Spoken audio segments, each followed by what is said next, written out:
Welcome everyone.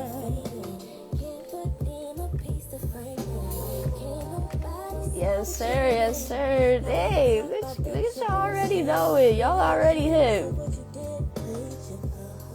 Hey, I feel like it's been a minute, but it hasn't. I missed y'all. It's good.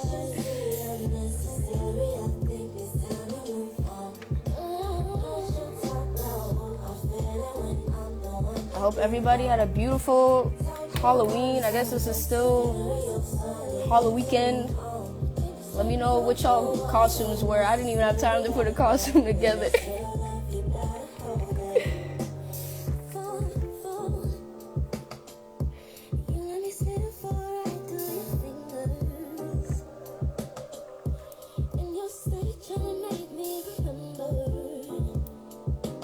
Camera ready?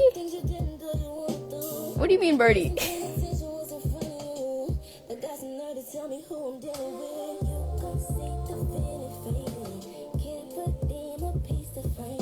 I hope y'all can see me okay.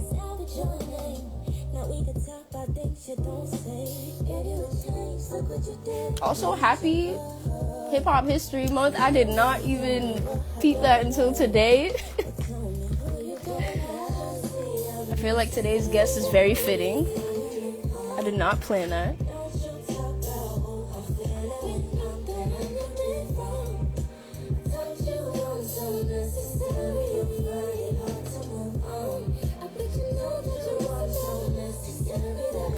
Y'all already know I got the notebook ready with the notes.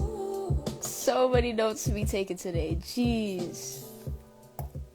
Y'all, that was Nemo. I'm going to play one more track by Day to Dawn, if any of y'all know him. These are all recent releases. Y'all already know we kick off every single one with some new releases in the city. That earlier one that you heard was Nemo. She's a Dorchester R&B artist and entrepreneur. Shout out Beat the Odds. This one right here is also Dated On featuring Nemo.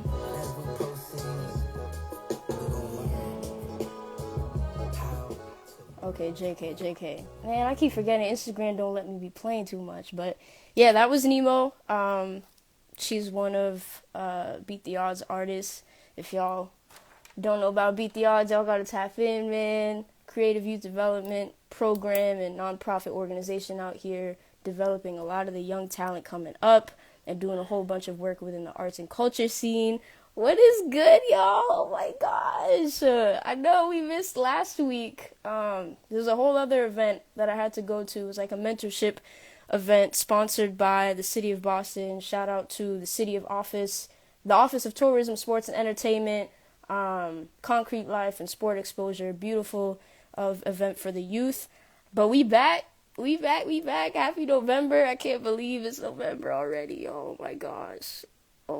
This year is almost over, but it ain't over yet. We still got a whole lot more to do, a whole lot more going on. I hope everybody had a great Halloween yesterday. It was so cold out. I don't know if any of y'all were outside. And if any of you were at the Blair Festival, that's where I was at. What's good? Listen, it was a brick. Oh my gosh, the wind was crazy. But beautiful event. Shout out to the Blair Bitch Project. Absolutely successful event yesterday. I'm sure there's so many more events happening. No, for real. Like, if you've met me, you know how small in stature I am. I felt like I was about to get blown away for real. Oh my gosh. Yes, it was crazy. Huge congratulations to the entire team. Shout out to Deke, the lead organizer on that. The Office of Arts and Culture has been funding like over 25 events, like back to back every single weekend, different organizations, different platforms, putting on these free festivals. So again, the people who are saying that, there's not nothing going on and the city isn't supporting this and that, they're trying, y'all. They're trying. Happy Hip Hop History Month. Like I said, I did not plan, and I feel like it's very fitting who we got today as our special guest. Very fitting on the 1st of Hip Hop History Month to do this. But I missed y'all. I hope everybody's been doing so well. Welcome everybody coming in. This is our 3rd Beantown Talks. And if you haven't been here before, this is where we talk about Boston's past, present, and future all at once, open forum style, no judgment. All perspectives and stories are welcome in here. And if you don't know me, my name is Stacks. I also go by 6 Foot Stacks. I do a lot of different things in the city, from creative nonprofit sector to talent management and a whole bunch of other things. But really, I'm just a human being. I'm just a purebred Gen Z Bostonian who has a 6 foot vision for the city where, opportunity and creativity and community and love are all at the forefront. What's good, Grace? What's good? Hello. Okay, y'all. If you've been to the Beantown Talks before, what's good, Jesse? Hello, everyone coming in. If you've been here, you know the drill, but I gotta go over the little housekeeping rules for everybody who's new. So, like I said, when I say open forum style, I'm very serious. Like, no type of judgment. Oh my gosh, I appreciate you.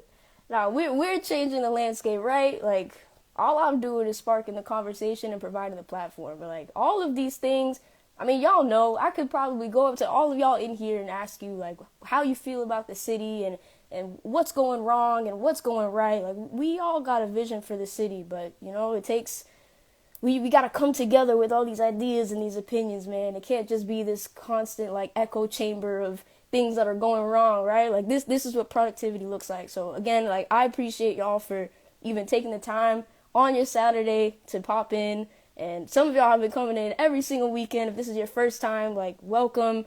This is the space for that, right? Like, and hopefully I can help shift perspective and share perspective. Oh shoot, we got Malik in the building. What's good? So yeah, open forum style, all perspectives welcome. We tend to bring on special guests every now and then. Last time we had our first special guest, Paul Willis. All of the sessions get archived on YouTube after, so if you're curious and want to listen in, feel free to go on YouTube. You can go to the link in my bio to find that. But it's Beantown Stacks on all platforms, and today's session will also get archived on there as well. And we have our second special guest for today, which I'll announce in a second. But at any point, it's going to be a conversation, a two-way conversation, but we can have up to 4 people on here total. If you feel inspired or moved at any point to join the conversation, you are absolutely welcome to do so. Just, if you want to join the live, I just ask that you can either request to join with the function down below, or you can put your little hand up like this. I'm going to put it in the chat right now. If you do that, because I want to make sure I get everybody, I'll be able to see you, and I'll write you down on this list and make sure that we get to you. But yeah, like, as long, the language, let's just keep it respectful. Talking about Boston, a lot of people got opinions and things to say, and, some traumas pop up and all of this and that. I respect it and I hear you, but let's just keep it respectful, keep it PG. No hate speech, no vulgar language, no none of that. Let's keep the conversation productive. That's what this is all about. And then lastly, if you have any questions pop up at any point, what you can do is you can go to the little question icon on the bottom. It should be like a little speech bubble with a question. I'll be checking that regularly throughout the conversation, throughout this live, or you can also put it in the comments. I'll also be reading what y'all say. Like, I genuinely want to make sure, like, everybody is heard. If you don't feel comfortable hopping on live today, that is totally cool. Like, just put your perspectives in the comments, and I'll make sure that we read those out. And yeah, I appreciate y'all again for being here, and I'm really excited for today. we're gonna real quick just share some events that are coming up for those of y'all who are looking for something to do and are still adamant that there's nothing to do in Boston. Like, I got you, okay? I got you. This is what I'm here for. So today, actually, right now as we speak, it's happening right now. No Hype Fest pop-up is going on over at the Concept Store. They're taking over and giving a little taste of the festival energy. I don't know if anybody was able to go to No Hype Fest a couple months back, but they had a crazy lineup. Jaleel, I think Super Smash Bros. Was there. June Freedom, a whole bunch of local acts. Yana G, Isha. So they're doing a little pop-up today to give you a little bit of taste of that if you weren't able to go. They'll have DJs. They have live performances by Tyler Loyal and the Van Buren crew. Super, super dope energy. That's today from 1 to 5. So after this ends, you can show up late. It's okay. Better late than never. They'll be going on from 1 to 5 p.m. at the Concept Store. And if you want more information, I'll put their IG right here. It's going to be at No Hype Boss on Instagram. And then tomorrow, y'all, I don't know if you've heard of Open Streets, but I need you to know what Open Streets is, right? So it's this initiative by the city of Boston, and they basically shut down. Oh, hold up. I know that you advocate for Boston so much on this account, but have you decided to make a second page to really promote Boston? You're doing so much already, but I'm just curious. Great question, Grace. I've thought about it. I think at some point, once it gets a little too much to handle, I'll probably make a second page. But for now, it's so much of what I do, even as an entrepreneur, and the work that I do, it's so close that it kind of makes sense to have it be together. And we got an article recently. Shout out to the Cotton Dot team for mentioning me and highlighting my story as a homegrown talent agent and really speaking on Boston's future. So right now, it makes sense to keep it as one page, but also the Discord is kind of my way of separating it. So I'll talk about the Discord too in a second, but really great question. So yeah, Open Streets is this initiative where the city basically shuts down different areas of the city, and they have a bunch of local vendors, live music, food trucks, and it's really just a space where families, friends can all get together, and the street is completely open, no cars, no traffic or anything. So they had one for Roxbury, Hyde Park, Mattapan, and Jamaica Plain. Jamaica Plain Open Streets is happening tomorrow. If you haven't been to one, I highly recommend you go. It's really great energy, really great community vibes. I know Pull Up Poetry will be there facilitating an open mic, and there'll be a whole bunch of other vendors, platforms, and businesses. So please pull through. That is tomorrow from 10:30 a.m. to 3 p.m. between Lamartine Street and South Street. And then if you want more information on location and all of that, I'm going to put the website right in the chat. That's going to be boston.gov/,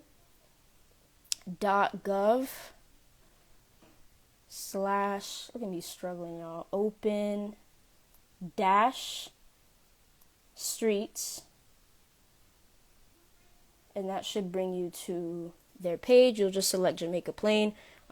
It'll give you more information on that.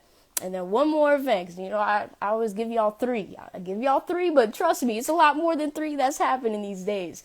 Next week, Bars Over Bar is having a really dope show with a huge lineup of local hip-hop artists in the Boston area. Bars Over Bars is a New England media company focused on throwing shows and supporting local artists. That's going to be next Tuesday, November 4th, from 8 p.m. to 11 p.m.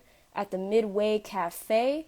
And if you want to find more information on tickets and all that, you can find them at Bars Over Bars Media on Instagram. I think I saw Anti on the lineup and a few other folks. So really, really dope. And like I said, that's just 3 events. But if you want to know more, join the Discord. Okay, y'all? We're this close to reaching 500 people in that Discord. It is insane. absolutely beautiful energy. Actually, yesterday's event, I met a couple of people. Shout out to Sanji and Coco. Like, I met a couple of people who were in that group chat, or in the Discord, and it's people from all over New England. We've got people in there from Rhode Island, Connecticut, freaking places in Massachusetts that I've never even heard of. Seekonk, Massachusetts. Like, it's a whole bunch of creatives, all mediums, all art styles are welcome. I definitely need to get to more of these. It's hard with school, but I'm so interested. Yes, yes. The good thing is, like, even if you miss one, I promise you there's gonna be like 2 other events happening that same day, and then like 10 more happening for the rest of the week. So no worries at all. I appreciate your support so much, Grace. Thank you for being here. Thank you for being part of this community. And if you want to join the Discord, all you got to do is go to the link in my bio, and it's super easy and quick to join. Again, managers are in there, DJs, producers, engineers, artists of all kinds. There's dancers, poets, visual artists, musical artists, like a whole bunch of folks. So yeah, really dope vibes. In fact, a couple of people in there recognized the special guest for today, and we were talking about it. So really great energy, man. If you're trying to just tap into Boston's like local arts community and be part of a community that doesn't gatekeep in general, that's a great place to be. Y'all, today's special guest, let me just say,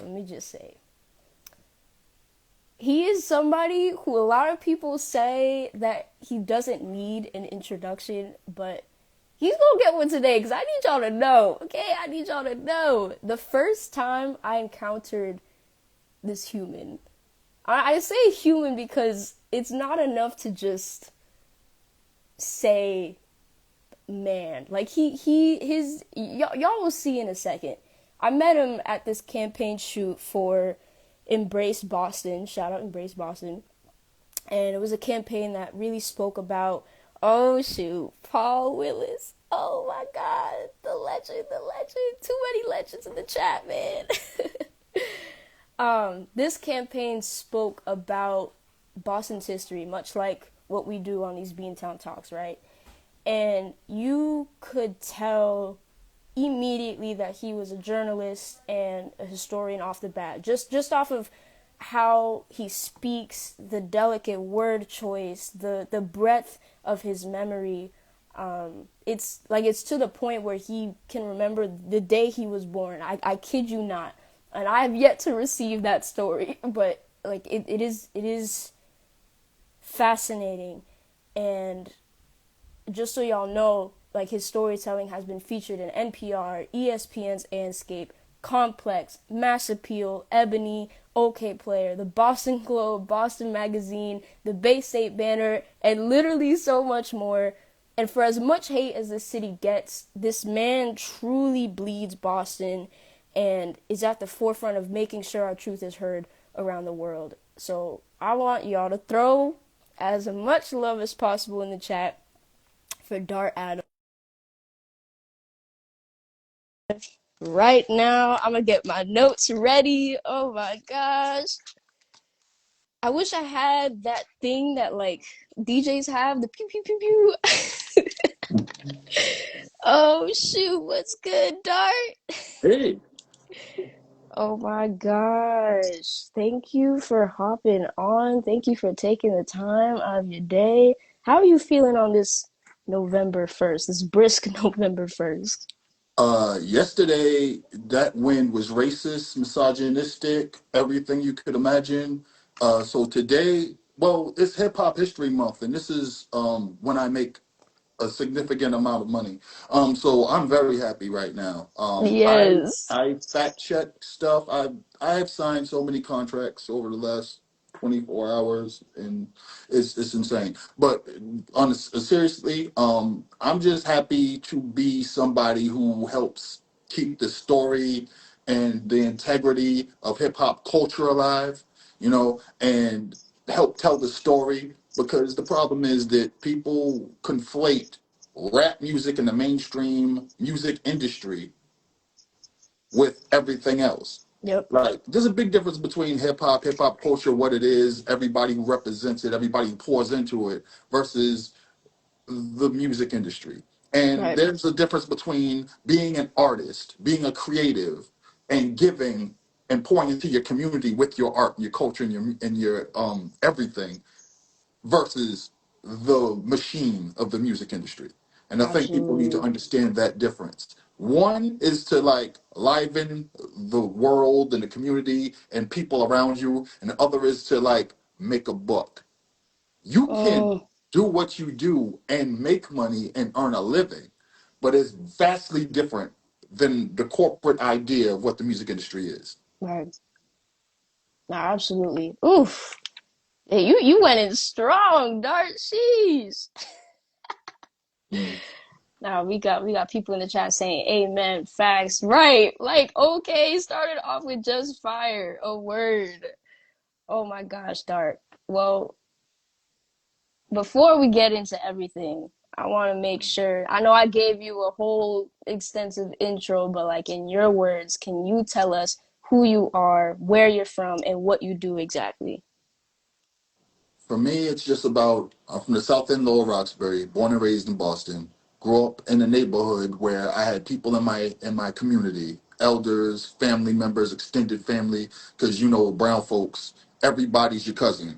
Um, and on one side, my family's from Alabama, and the other side, my family's Honduran. So quite literally, the joke about in Boston is that every third brown person in Boston is my cousin, and it's kind of true.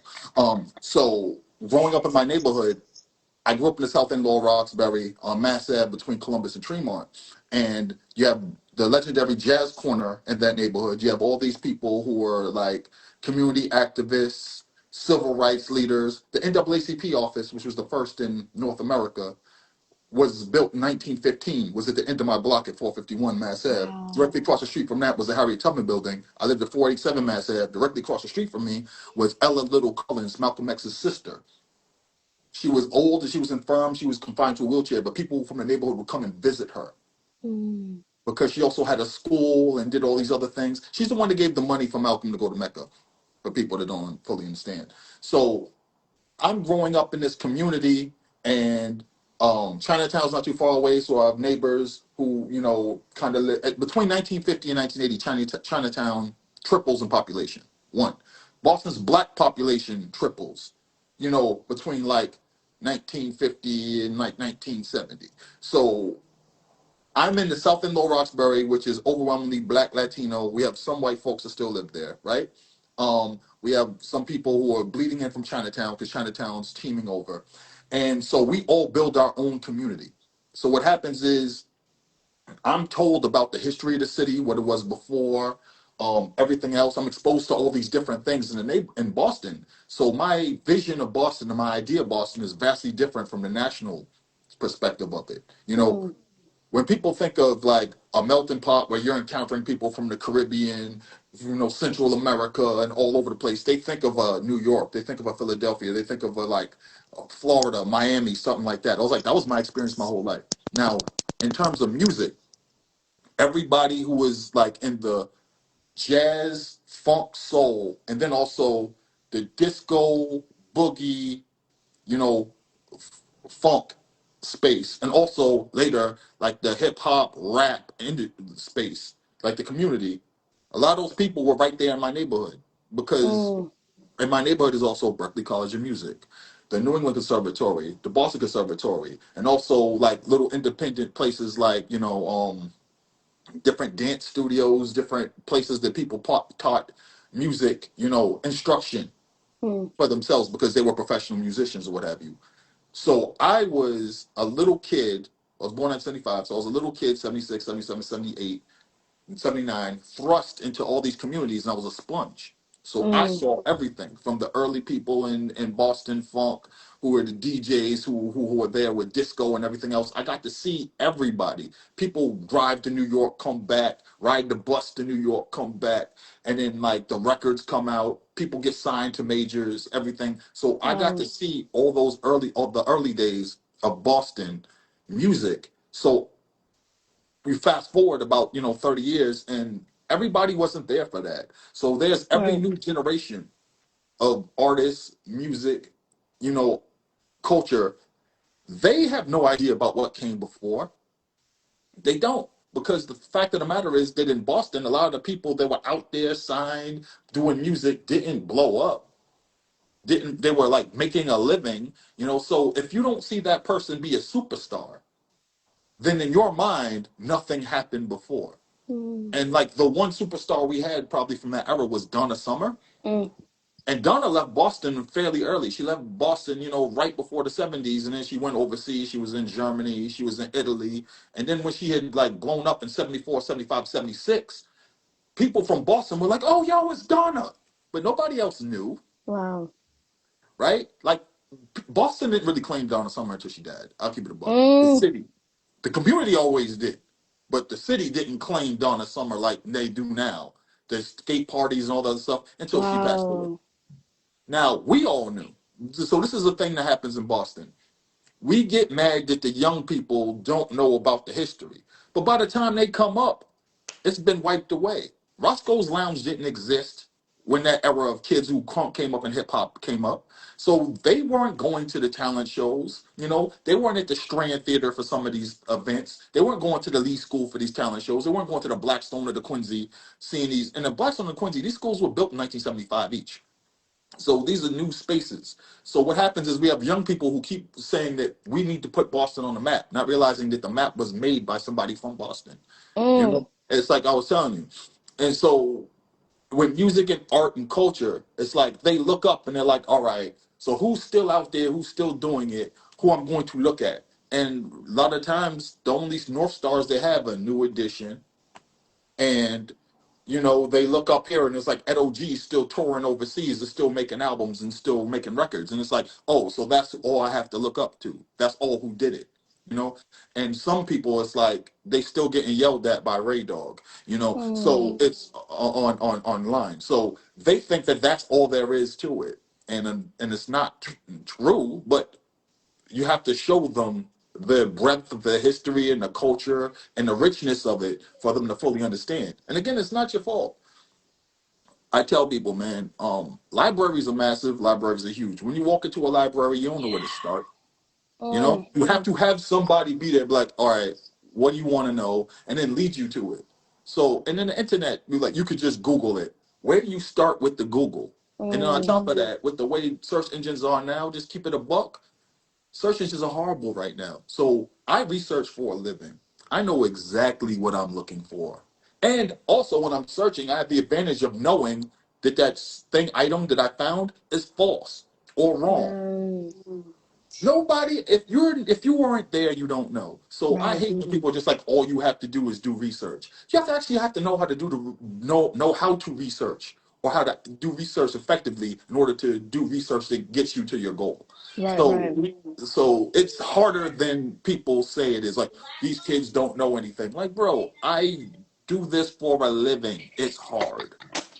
I appreciate you. That might be the first time I've heard like someone from the older generation like giving us grace. Because you're right. You're exactly right. I think even just the form of researching, especially when it comes to like culture and city. What's good, Mary? Thank you for being here. Welcome everybody who's been hopping in. I feel like the best form is actually through people. Like, yes, ChatGPT, yes, we got books and all these things, but like there's a reason why griot and like storytelling is such a huge part of human tradition and African tradition. I mean, this right here is literally part of my research. That was one of the first things I understood. Like I gotta talk to people who actually live this. It doesn't get any. That's your primary resources. Let's talk. I want to talk more about this generational divide that you're talking about because from what I've been seeing too, it seems like there's a lot of the older folks who are either so traumatized that they've just completely lost touch with Boston altogether, which is a choice and is valid, or Mm. they just, like you said, like they don't even want to try to research or like acclimate to the new ways and the new technology and all these new things that these new ways of community being built right now. How have you maintained hope for the city and how do you manage to keep up with all the changes? I mean, there's a lot of bitterness and resentment from people from previous generations, especially artists, musicians, talent managers, scouts, people that had venues, because the overwhelming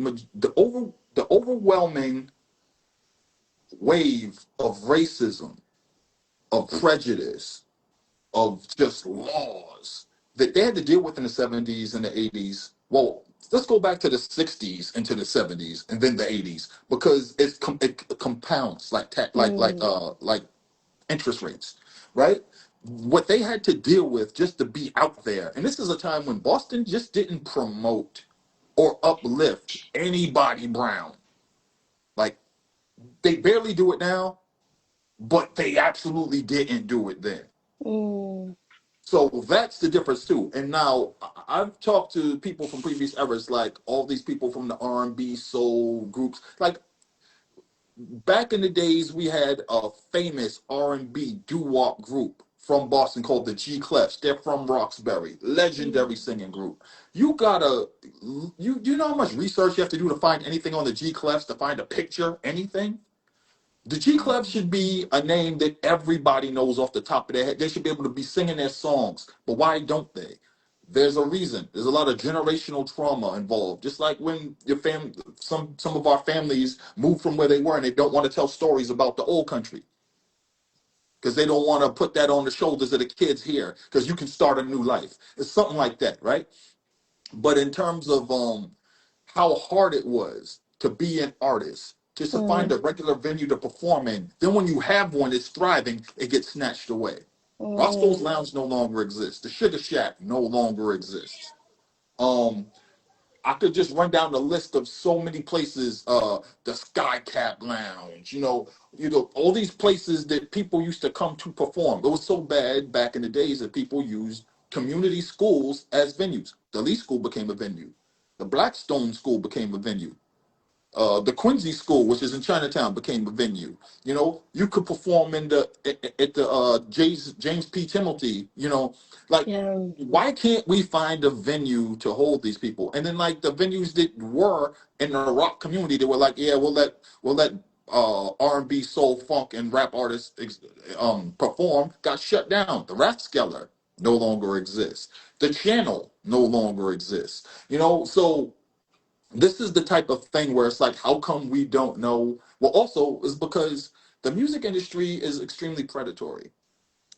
It's like sharecropping, but with music. So when you deal with such a predatory, evil industry, you get signed to a major and you put out your album and you realize, wait a minute, we didn't get a video. We're on tour in the Chitlin circuit doing X, Y, and Z. Um, our budget is crazy. We're not even getting any proceeds. We're barely on the radio. We have to do all this extra stuff to do stuff.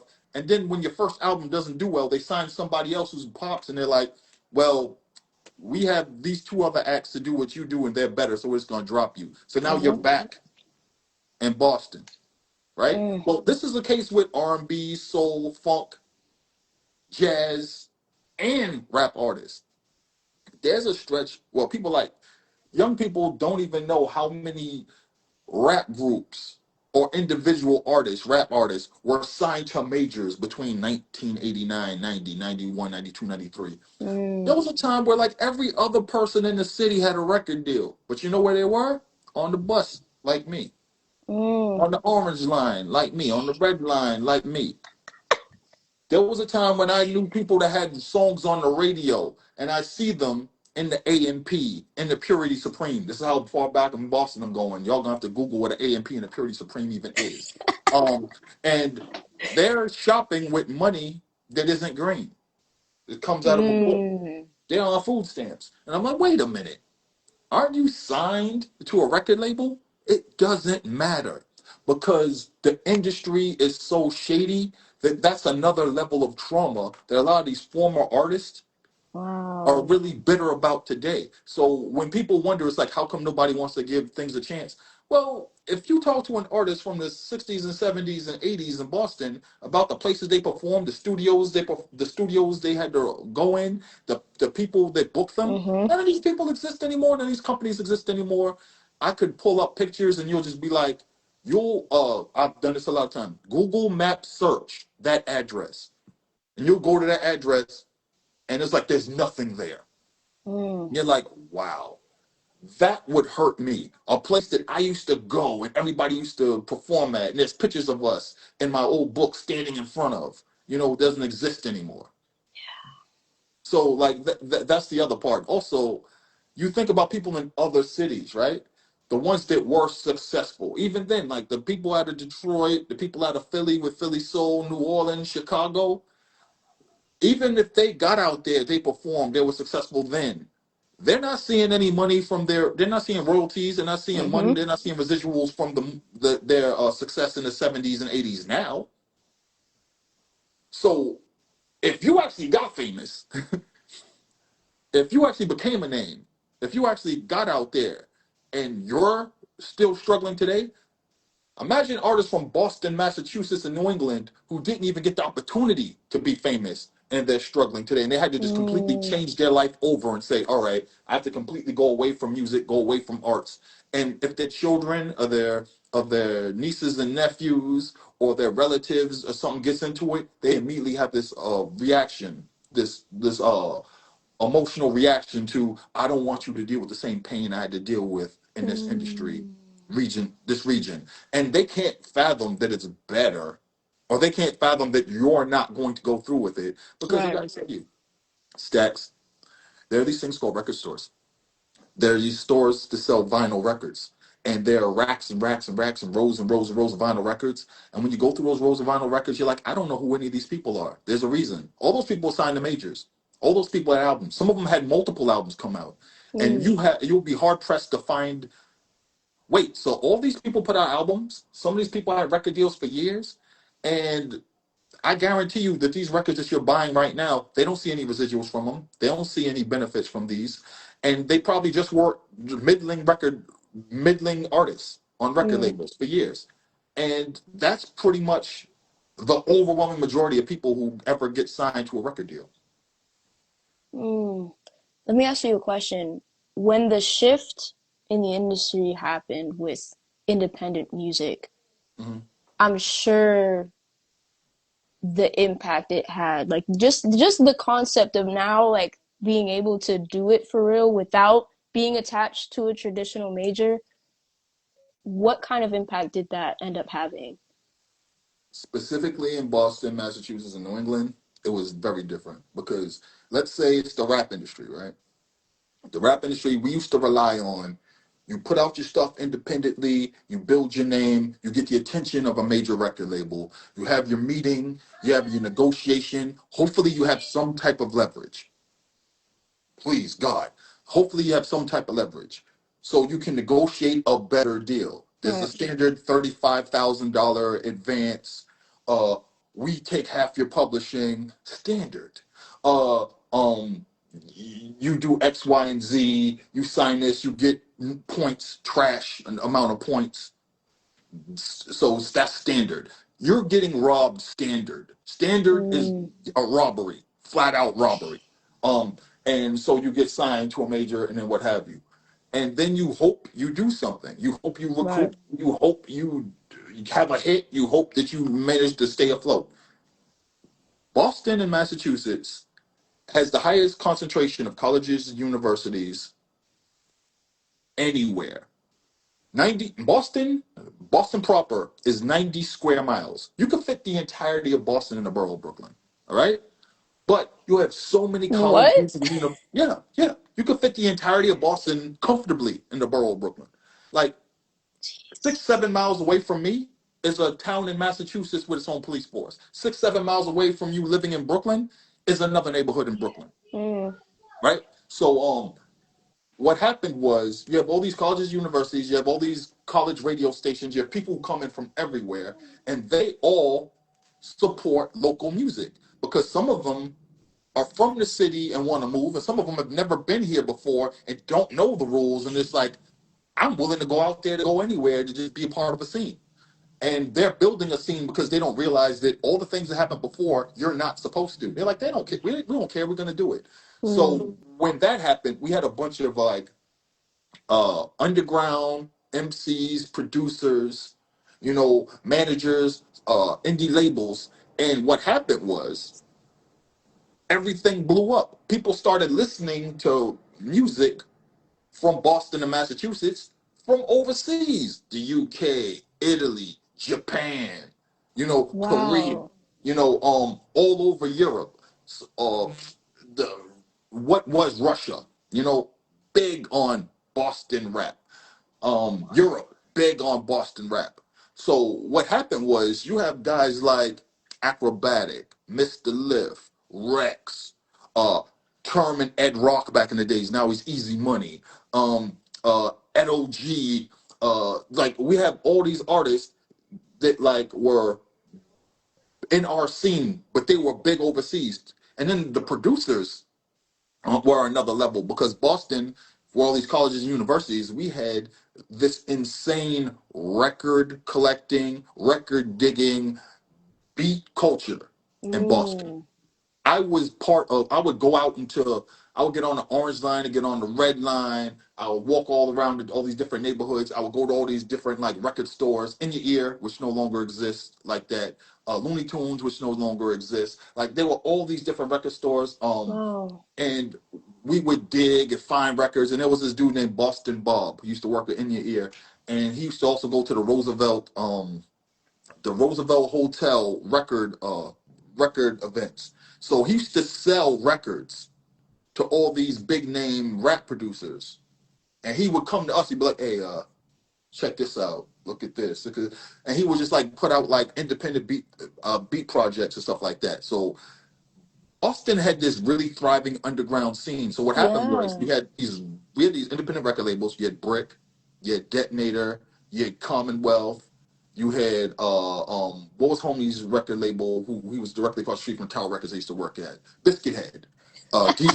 DJ Bruno when Master Millions had Biscuit Head records. So these records are selling overseas, right? And people know who these people are overseas. So when they tour, they have all these people like big fans to the point where Berklee College of Music used to have people from Japan and Italy and Germany and the UK apply and come in because their favorite MC or producer was from here. No way. Yeah, that was the case for years. I can't tell you how many people I ran across. Like, and so like you went to Berkeley, and the eras I used to hang out at Berkeley, there were so many famous people that I knew that I would just see hanging on the corner, and I'd be like, yeah, you're gonna be famous. I tell you the story about the dude who made Gangnam Style? Used to go to Berkeley and he hated it.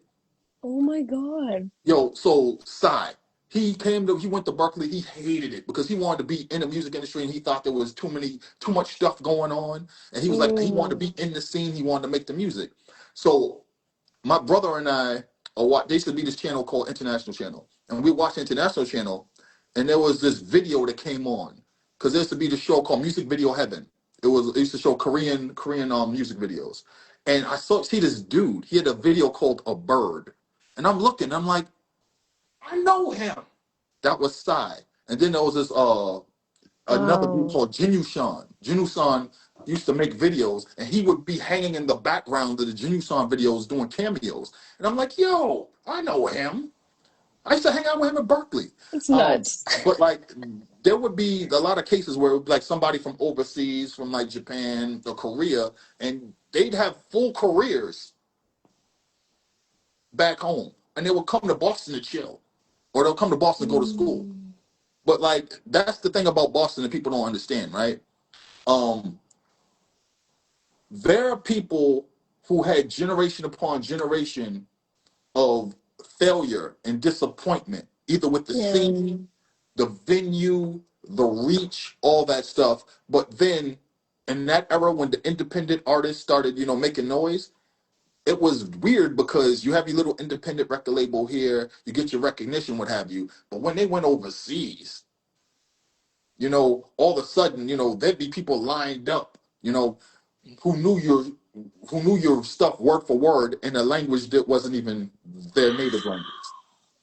So This so is it was a weird, blowing my mind. yeah. So there was this weird thing going on. But in terms of like the independent music scene, Boston has been really good in that regard. Now the problem is that in terms of like the major music industry, the failure rate has been insanely high, so But if high. there And was so much demand, like I'm gonna have to even after this just sit and process so much of that. Because I remember I read like a couple pages of one of the volumes of the source, and that was like one of the first things I noticed. I was like, dang, like there were so many independent like record labels out here. What happened? Where did all of that presence go? I didn't even know the Berkeley connection either of how so much of their draw came from Boston culture fueling that interest and even going to a Berkeley. Like I well,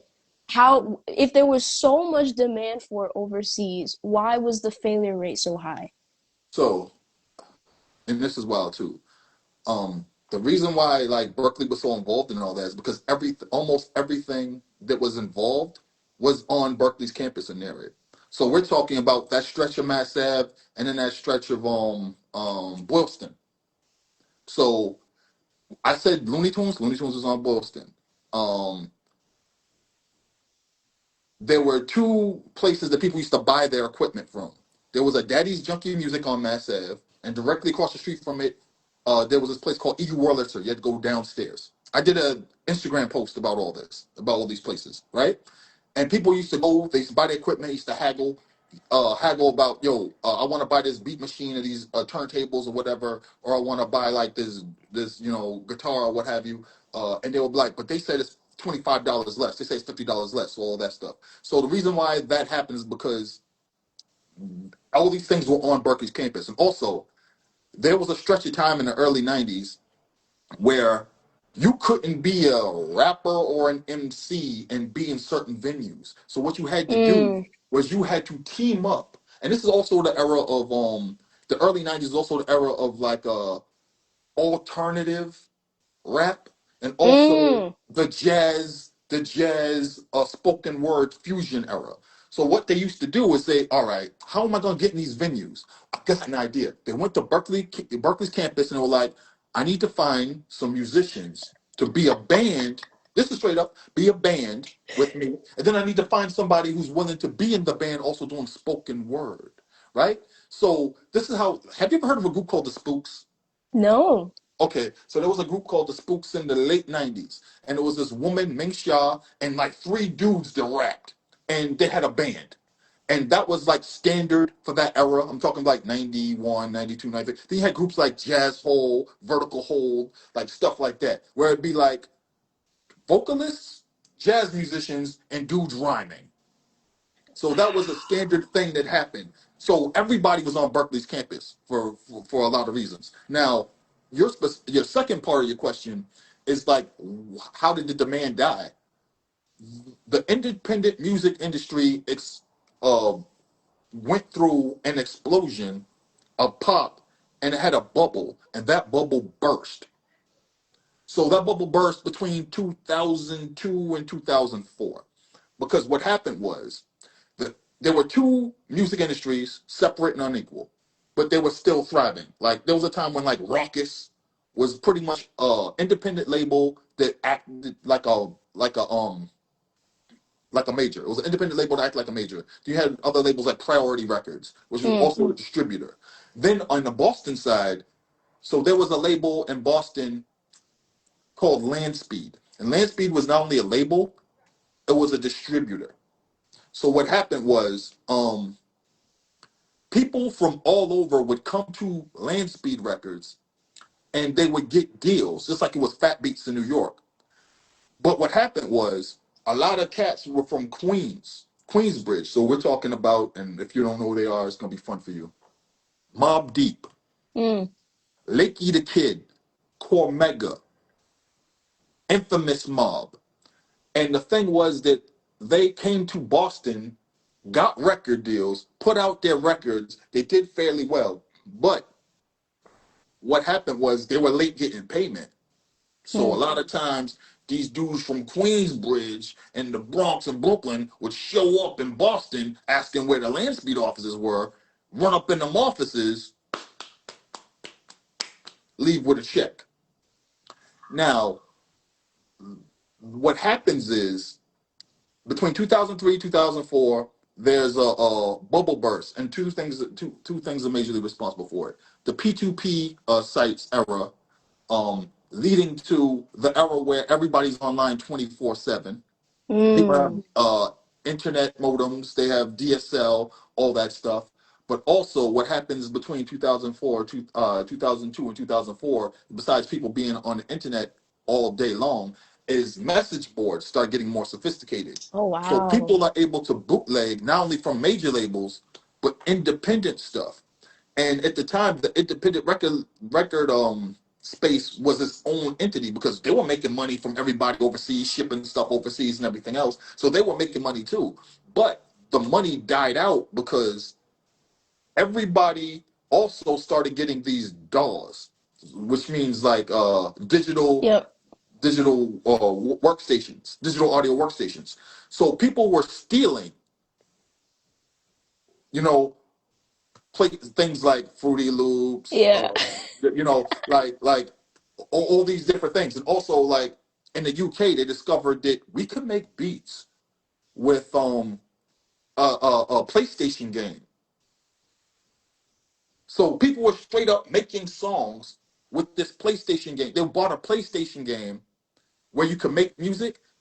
They would record the music, No take it way. to a studio, and then they would rhyme over it and take it to pirate radio stations in the UK, and they created a whole genre with it. Music generator. Yeah, absolutely. Wow. Yeah, music generator. Music generator two. This is real. So what happened was the bubble burst because they realized, why are we sending everybody to the studio Oh to make no. three remixes? Listen, to make three mixes of a song. This is what DJ Spinner told me straight when I met him at Harvard. I met him at Harvard for a thing. He was like, they weren't gonna send me to a studio to and pay me $5,000 to do remixes for somebody's single if everybody has equipment at home, has a home studio, and do it for less. Yeah. And also, the thing is that people were spending so much money in the late 90s and early 2000s on majors that the expense reports are getting crazy and people and the margins started falling. And then it got to the point, Jay-Z said this famously on the song, only one's moving units is M Pimp juicing us. Mm. So it got to a point where on the majors, people were bootlegging so much and stealing so much that Jay-Z, if you weren't on Rockefeller, if you weren't on certain parts of Def Jam, and if you weren't a certain artist, you weren't even going gold or platinum. You were just out here floating. And so what happens is the bubble bursts there in the mainstream side, and also labels were just buying each other up. So on the independent side, Mm. the bubble burst too. And then shipping got to be crazy. And the shipping prices to ship stuff overseas is gotten crazier and crazier and crazier. Got So, you. so all these things happen at the same time. So by the time you get to 2005, what people were experiencing in 2007, 8, 9, and 2000, just 5 years later, the bottom started to fall out. So that means you have to find a new way to get to the money. And in 2006 to 2007, this is the rise of MySpace. This is the rise, and then all of a sudden the blog era really explodes from then on. So now you have to figure out another way to get to the money because after that, you had people sitting in record labels. I'm sure you know this one. By the time you have people sitting in record labels who have their desktop, they're going through xxl.com, they're on Narite, they're on Twitter over here, Yeah. and they don't know what's going on, and they're on these blogs trying to figure out who I should sign. Mm. And the bottom fell out from there. It's like using Chat GPT to ask to figure out how do I talk to this person I like. You don't use your brain anymore. So the music industry has gone from there. And then I told you, basically, the thing about when I was an A&R, worked in music industry, or was a consultant, is that people tried to lie and say they knew exactly what was going on. No, basically your job is to manage expectations. You know, your job is to manage expectations. You're trying to find a way to get in where you fit in and manage expectations. Mm. If things pop, go from there. If things ain't popping, pivot, pivot, pivot till you figure out where it is. And then the other part of it is just that, like, there's just a overwhelming frustration because you feel like everybody's being a gatekeeper. And back in the days, they were gatekeeping. Yeah. Because if you had any kind of if you had any kind of secret sauce, you wanted to keep it for yourself. Because one of the big issues with Boston and Massachusetts and also other cities too, it's not unique to us, is that there's this myth of scarcity, Mm. and you compound that with fear. If I help you out and help you get on, what if you push me out? If I Yeah. help you shine, what if I start looking like trash? And that's not how things work, man. Things are supposed to be you pull somebody up, you get them Yeah. on, whatever happens, happens from there. Imagine if Fat Joe was like, I can't put on point, he's nicer than me. He's gonna Mm. be a bigger star than I am. You know, imagine if Mm. like Mariah Carey, when she had her record label Crave, she wasn't like, I can't sign these girls, I can't sign these people. They might be bigger stars than me. But I think that's a bad example because I think she kind of felt like nobody's gonna be bigger than me. You know, but that's always the thing. People are afraid that if I tell you how to Yeah. get to it, how to find it, you might push me out of my opportunity. And that is the dumbest way to look at it.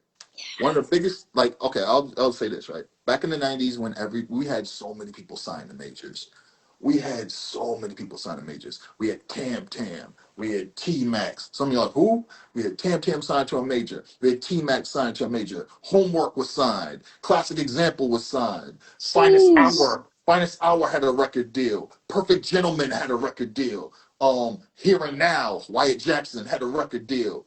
Almighty RSO was And signed this to is like all three within different. the same time Yeah, period? all in the same time period. Almighty also Jeez. was signed to like three different record deals. Juice with Soul had a record deal. Um, who else was signed? Jesus Christ. Joint venture.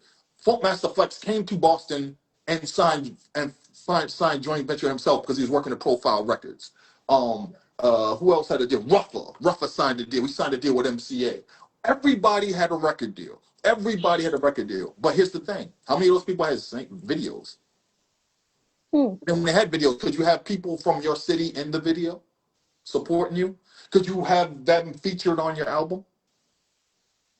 All these Mm. things didn't happen. So later on, when you fast forward to like when everybody on Houston, who had their own independent record labels, who got their own 50-50 deals, they had leverage. This is the key thing. You have to have leverage.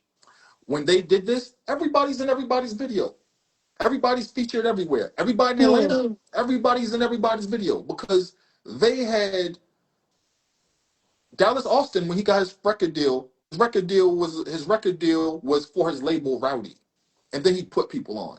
Jermaine Dupri came after him. He had his record deal was So Deaf, so he had Hmm. his deal with his record label. And then when everybody else got signed, they had their record. L.A. Reid and Babyface, they had LaFace, and LaFace moved from Oakland, California to Atlanta. Hmm. So you had all these people in the same space, but like LaFace is sharing people. They're sharing producers. They're going back and forth for artists. Everybody's in everybody's video because they all came up in the same scene. Boston never got Hmm. that opportunity. However, Oh. independently, they did. Everybody was on everybody's track independently, but the thing is, like, they barely had videos. So, but I was around. You go to a show, people were showing up to each other's shows, people were supporting. But the thing was that it was on the independent side. And then, like, again, the bottom fell out of that. So, people had to figure out, how to get to the money. And then, like, once you get to a certain era of music, it's all corporate synergy. And in order to make money, because the music wasn't really making the money, I'm not gonna lie to you, the music wasn't making the money. What it Hmm. was corporate brand deals. So basically, it starts with something as simple as like Busta Rhymes realizing talking to Sean Combs, unfortunately, and realizing that, hey, if I make a song called Pastor Cavassier, not only could I have a hit, but I could have a brand deal with Cavassier, Mhm. and it could turn into a commercial, and then the video is basically just a commercial anyway. So I get that bread on this end, Smart. I get that bread on this end.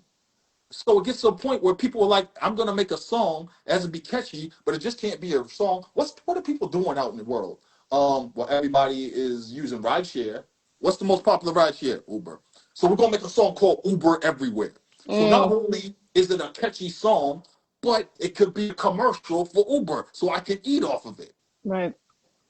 So that ends up being what the thing is. Because back in the days, yes, people talked about Reeboks, people talked about Puma, people talked about the Kango, people made songs, but it wasn't until somebody said my Adidas that they actually said, hey, yo, Adidas, we want $1 million. Then they went to a concert and said, yo, everybody throw your Adidas in the air, put the Adidas in the air, and they were like, oh shit. Oh shit. Yeah, give those brown guys $1 million.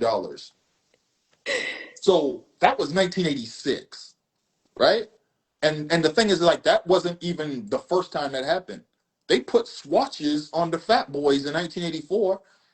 Google, go to YouTube, look up Fat Boy swatch commercials. You'll wait, they made a lot of these. How come I never saw these? You Mm. know? So like that was always the thing. But now it's a necessity because at one point, on these old rap records, people talk about how much show money they made, how much money they made for a feature. Good luck with that. That's not the case anymore. A mill who didn't even pop. I make 30 G's a feature now. She says that on For the Rock. How long was she getting that kind of money for a feature if it wasn't generating money? Mm. She was getting that money for a feature because of the power of being around Jay-Z and The Rock. But there are people that like command that kind of money just for a feature or something like that. Right. But that industry is not something you should aspire to. What you need to do is you need to talk to people that are artists in spaces where they make a living. They have their LLC, they have their 401k, they figured out everything else. How are you a living artist Right. making money and sustaining yourself from your art? What different Mhm. avenues are you using? Who are you partnering with? How are you doing this? What is it attached to? Like, what is your work attached to? That's how you should look at it in terms of, being an artist. Don't look at it as you're looking at somebody on a major label. Like, do you know how many major labels there are now? There's like three, really. And the deal structures are horrible. And being an artist now versus being an artist then, different animal entirely. I hate to tell this to you, but I love to tell it to you, but I hate to have it come out. The fact of the matter is, when I was a kid, when you had a hit, there weren't who had cable. So you were on every late night talk show. Yeah. You were on every magazine. You were all over the radio back when the radio mattered. It doesn't really matter anymore. You put on your headphones, you can listen to music to any other different way than commercial terrestrial radio. Radio was important. Radio used to Right. inform the community. Radio was for us. Radio sells us commercials now, and that's it. So why the hell would I listen to why the hell would I listen to the radio? But the point I'm making is that you couldn't escape a song. Mm. So if you had a hit, everybody knew you had a hit. Everybody knew that song, even if it wasn't a genre of music they liked. Everybody knew what you looked like. Yeah. I wasn't a big fan of Missing Persons, but I knew what Flock of Seagulls looked like. I knew I ran so far away. And if you had a hit, a big hit, everybody knew it. Pat Benatar couldn't have a song and everybody not know it. It was blaring out of everywhere. Even Love is a Battlefield. People knew to dance to Love is a Battlefield even if they didn't listen to rock. Right. Because the video was everywhere. Now the point I'm making now is that if you have a hit today, you can be multi-platinum to diamond Yeah. streaming and nobody knows who the hell you are. It's You scary. show up you show up on Jimmy Kimmel or you show up on the other show, the dude with the roots. Jimmy Fallon. You show on Jimmy Fallon, and people be like, "Oh, that's what they look like." Mm. I You heard snippets of the song on Instagram Reels and TikTok, maybe, but you don't probably never heard the whole song. You go to YouTube or somewhere just to find the song. Like, why do people keep talking about this song? It's like, what are you talking about? The song is 5 times platinum. I never heard it. I don't know who the people look like. Wow. The industry is completely different. So if you're trying to be a artist and make it, you don't need to do that to make it because that person's probably never going to have anything else that big again, and they're going to be depressed for the rest of their lives. Mm. So you have to figure out a happy medium. I want to be a working artist that puts out music, builds a fan base, that's able to sell it, that's able to tour, that's able to do shows, and sustain a lifestyle, make money, and then continue doing it, and then do other things that also could make me revenue, but not have me sell out or lose integrity with an audience. You know, how do I be a work? How do I become a working artist Right. and Mm. sustain it? That's what people should be reaching for. Like, Oof. I think the mistake that a lot of people do when they look at Boston and the Massachusetts scene is they're like, where are the superstars? Mm. Is that what you want? Is that how you is that how you're going to gauge how good a scene is or how well it's doing? How many Oof. superstars it produces? There are no more superstars like that. I grew up in the era when Michael Jackson could hop on stage, stand like this for 5 minutes, and people scream and yell, and there'd be grown men fainting. Without And him even saying a word. yes, without saying a word, there's not going to be another Beyonce. Okay, Damn, you think so? we're not going to make another Beyonce. Beyonce's career started in the early '90s as part of Girls' Time. I Hmm. was watching her on what was the name of that show?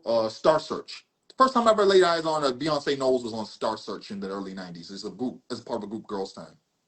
Wow. You know who Beyonce is? We're never making another Beyonce. Let's put it this way: Taylor Swift barely got in there. Oh gosh. You're not making another superstar like that. One with a, Mm. a cult following. Gaga Gaga slid under the bar as it was closing. Bam. We can't make superstars like that anymore. Wow. Because and you at some point you have to become an organic superstar. You have to build an audience. You have to make people believe in you. You know what I'm Right. saying? Like the kind of star a Chappell Roan Mm. is not the same kind of a star Mariah Carey is. Yeah. Wow. And even if Mariah put Chaperone on her shoulders and sang Pink Pony Club with her, she's never going to be the kind of star she is. So, Yeah. so what we're looking at when we're trying to determine success in Boston, you need to get rid of that. Who's a working artist who's able to have a career and live and thrive for 15, 20 years? That should be Mm. that should be your guide. That should be your gauge. And Oh that my means that gosh. you're gonna have to change your perspective entirely as to the success of what it means to be a successful Boston artist. Oh my gosh, Dart. You're Instead of breaking looking, minds over here. instead of looking for like a superstar, you need to be talking to Amanda Shea. Mm. Amanda Shea, when I first met Amanda, it was through my friend Ariel Gray, and she was working with artists to try to figure out how to get there in the scene.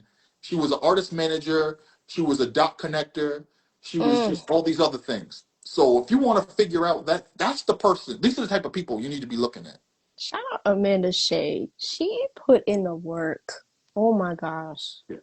Like like Ed's career started, I was 86, 85, 86. I was a kid listening to the radio when he was a 15, 16-year-old beatboxer for Fresh 10 Press Crew. All right? That was 1986. I believe he was born 1970. So it's 2025. I was born 1975. Um, and Ed is still out here touring, performing, recording. Mm. That's somebody you need to be looking at. You know what I'm saying? Like New Edition is something that is probably unattainable, but the fact that they're still alive and getting their flowers is and all still alive is crazy. Mm. Those guys are 6, 8, 9 years older than me, and I was a little kid trotting around behind them when girls were screaming when they saw them in the street. You know? But that's never going to happen again. We're not going to get another new edition. Mm. So you need to look at somebody else who's in the scene, who's done it, who's been around, but their success level may not be like, oh, he's caking, he's doing all this stuff. If you're going to have a sustainable life and career as an artist, you don't need to be disgustingly rich. You just Right. need to be living well enough where I can sustain my career and I can keep doing this. Where you don't have to see me put up a GoFundMe, Mm. because things ain't going right. That's it. So you need. I hate this. It's not lower your expectations, but you need to really recenter, recalibrate what it is in your mind a successful artist in the scene is, Mhm. or you know, Absolutely.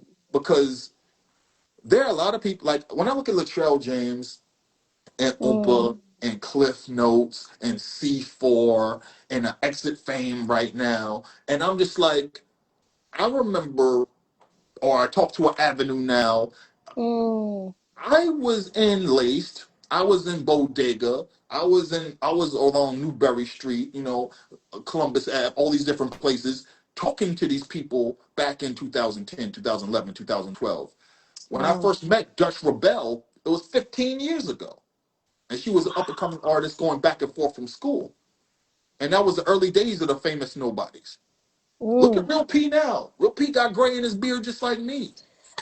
When I first met Real P, he was running around with famous nobodies. He would be spinning the records, making the beats jump from behind the turntables and rap. Mr. Real Politics. So those are people you need to look at as like Oof. successful in making it. Everybody looks at it like, oh, we want Bia to be on the same level Mm. of a what's homegirl's name? Uh I like it like that. Uh Bloody Shoes. What's her Mm. name? Hose don't get cold. What's her name? Y'all help in the chat. 'Cause Yeah, that Cardi might B. be before my Cardi time. B. You want Oh. Bia to be on the same level as a Cardi B. That's so no. No. Stop thinking in those terms. Mm. Stop thinking in those terms. So when people are looking at how come nobody in Boston is doing X, Y, Z, they're not doing it big. They're not really getting to the money. They're not doing that. Who is? And the people that Mm. do, that money is gone quick. It's fleeting. Figure out somebody else and say, okay, I need to figure out how to get to that level, sustain something that's sustainable. Because even the artists that do that really well, it's not really sustainable. Look Right. how many years these people are gone. Because when you get to that level of success or money, you got to tour for a while. And then when you're trying to figure out how to get back to it, you're like, okay, I had made this money. I had this level of expenses. I got to get these expenses down. That's why people disappear. You ain't heard from you ain't home from what was homegirl's name who did the Duncan collaboration? I'm asking everybody something the names of people in the make Hey, they're helping you in the chat though. yeah. So there was homegirl who did the Dunkin' Donuts thing. Her name is Food, whatever. But either way, she's been gone for a minute because she had such massive success. She did the song with Pink Panthers. Mm.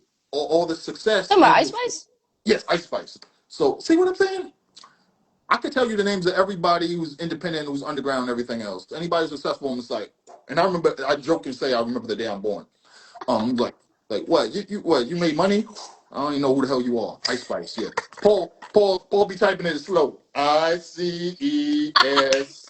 Let me scratch my ear. PI. So anyway, thanks, Paul. But when you have that level of success, it's hard to maintain everything, Mm. and then you're gone for long stretches of time because what you also do is you have to strike while the iron is hot and you have to tour all over the world to get that show money because the show money's inflated because look who runs shows and how much they jack up ticket prices. So if you could get people to show up at a venue post covid all over the Mm. world, you need to get that bread now. That's why you don't see certain people for a while, and I'm going to do it again. It's like I'm doing Mad Libs. Um, Homegirl who did Say So, I'm a Cow, Doja? Doja Cat, right? Same thing with Doja Cat. They go stretches, disappearing, Mm, gone, because they have to figure it out again. You ain't seen Lizzo. I came up with Lizzo immediately. You ain't seen Lizzo in a minute. Because first of all, you got to deal with that level of fame and success. You're gonna have to deal with some issues that people had with you. Because when you get that big, everybody writes about you. So mm, people dig it to you. They're gonna find controversies. You likely you did something. Because when you're that big, you did something. Because there's so many opportunities to do something wrong, yeah. right? And I know for a fact she did. Doja did some stuff wrong. Ice Spice went some places she wasn't supposed to. Said some stuff to some people she wasn't supposed to. When you're that big, you don't have an opportunity not Ain't to. nobody perfect, man. Ain't nobody perfect. You know, you breathe air, you blink, you do something wrong. Um, you ain't heard about me do nothing in 25 years, but hey, that's neither here nor there. Now the problem is that it's so hard to sustain that you have to. All right, who in my camp do I not need? What do I not need to spend money on anymore? What producers do I need to not work with anymore because their markup is too crazy? Mm, Okay, what can I do to change this deal? Do I have to stay under this deal? Okay, what do I need to recoup? What money do I need to make? What metrics do I need to keep to make to meet in order to keep this deal alive? Do I need to have this deal anymore? mm, Why don't you just go independent and figure out something else with another distributor? So there's so much that you need to figure out when you're that big. Why would you want that level of headaches? When yeah. you're on this level, you can pivot to something immediately. Mm-hmm. I don't want to use this distributor anymore. Fine. I'll drop that. I'll spend this much money on this one. I'll go here and do that instead. Your distribution is digital. Right. Yeah, When man. I had my deal with Fat Beats, my distributor was Soul Spasm. And even to this day, I get my Sage distributor check. And I don't. It doesn't make any money because I haven't Mm. put out anything on my label in 10 years. So my You have a last, label? I ran a label called Producers I Know, and I was head lead A&R of another label that no longer exists called what was it called? Left to Center. Yeah, Dart, what? yeah. I've never heard you talk about this. It's fire. Because that was, girl, that was so long ago. Let me tell you something. If you type Dart Adams and then Discogs and go to my Discogs page, you'll see a whole list of projects I executive produced. Uh, Wow.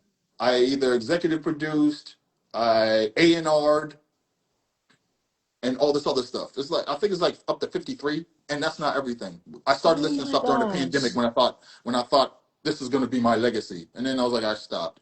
Um, but yeah, I worked on a lot of You've had stuff. so many different eras, man. It is so fascinating to me. This makes so much sense. I'm like, where do you get all this music business intel from? I'm old too, so when you're Don't do old, that. no, because seriously, when you're old and you're around people that were in the industry and had deals and lost it, and they're bitter about it. There's a saying in the music industry: nobody can break down a contract better than someone who signed a bad one. Mm, Right? mm-hmm. If you want somebody to break down a deal to you or how you could lose your publishing, bring it to anybody who signed a bad deal.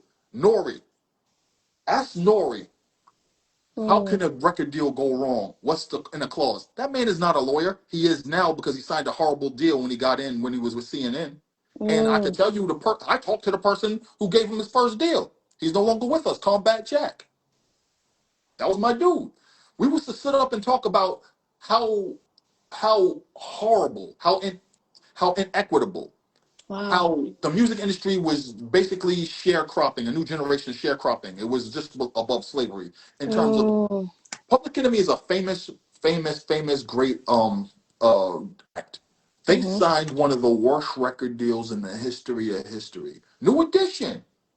They signed three of the worst record deals in the history of history. But the first record deal they did because who knew that they were gonna go gold and platinum out the projects in Roxbury. Mm, The second deal they mm. signed to get out of a bad deal. The third deal they signed to get out of the second bad deal.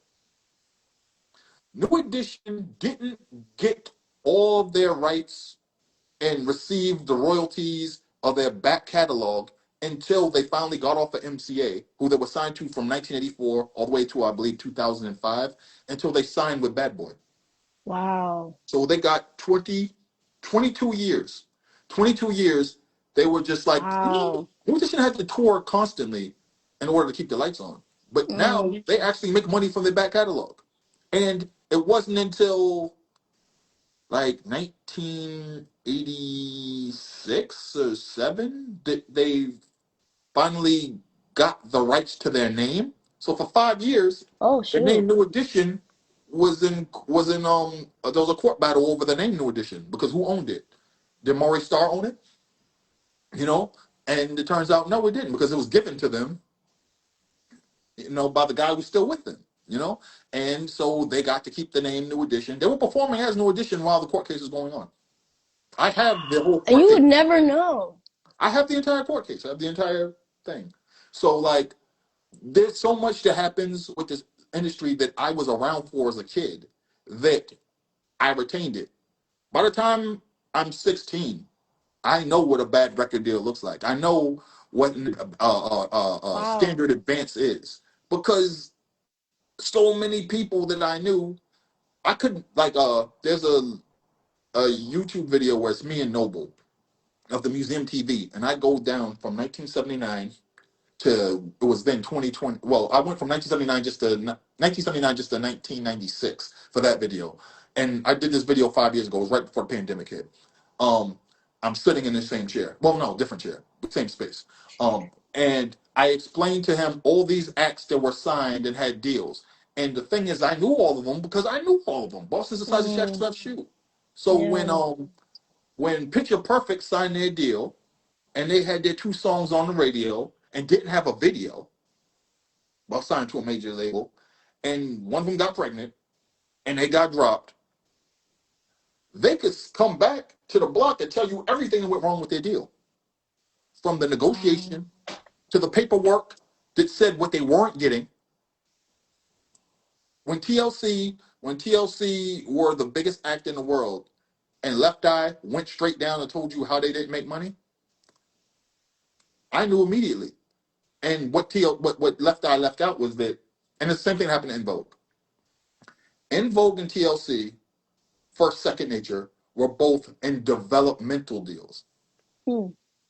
So when you're in a developmental deal, it's like signing a minor league contract.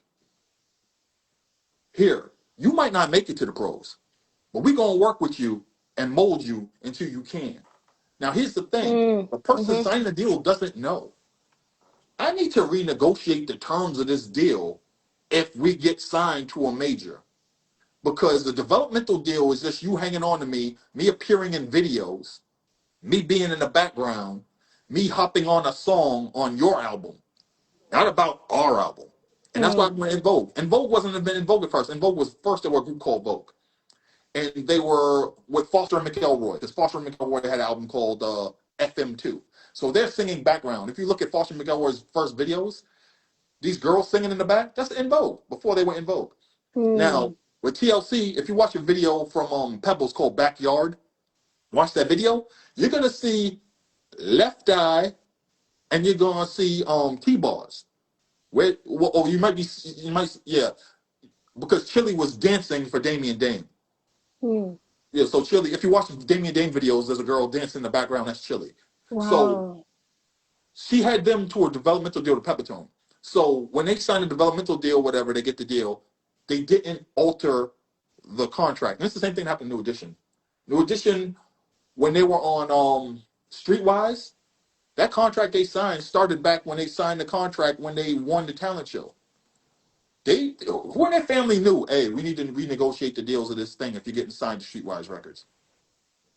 So when they all got that, I believe 187, that check for 187, a lot of it had to do with the fact that that record company was not prepared for having an act go gold and or platinum.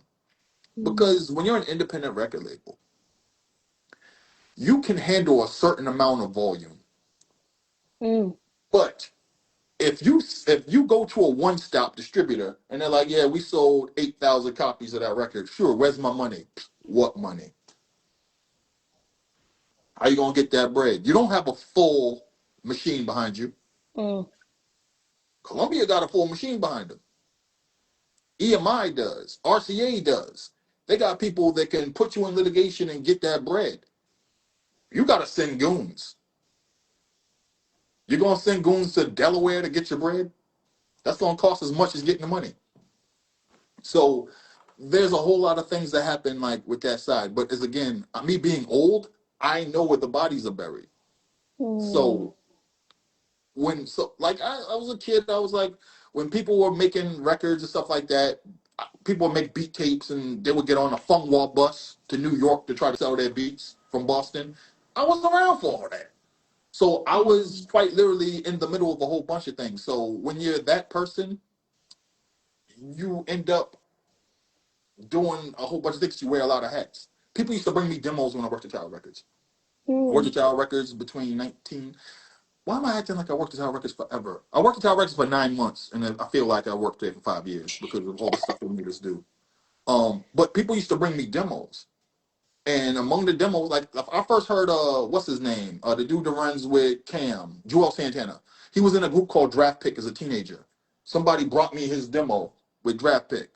A lot of the records that were on the source that they sent to the source for unsigned hype, people brought those demos to me and I was listening to them. I was like, Wow. yo, this is dope, whatever. Uh, Somebody once brought me something from this dude that sounded exactly like Biggie. It turned out to be this gospel rapper named BBJ. He got signed later. Mm. Like, Oh shoot. yeah, like, dude, like a whole bunch of stuff like that happened. The same thing happened to me when I worked at CVS. People would just come up to me like, hey, yo, someone said I should come find you. I'm like, for what? It was like, At yo, and then they were like, CVS? I worked as an overnight CVS on Charles Street from 2002 to 2005. There was a dude from Lorain, Ohio, who I told to not sign with what's the name of the record label?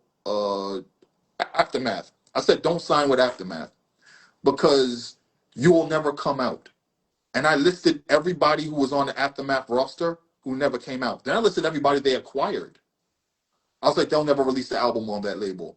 I was like, let's put it this way. MOP signed with them, and I was like, MOP is never coming out because they're not going to come out before Mobb Deep.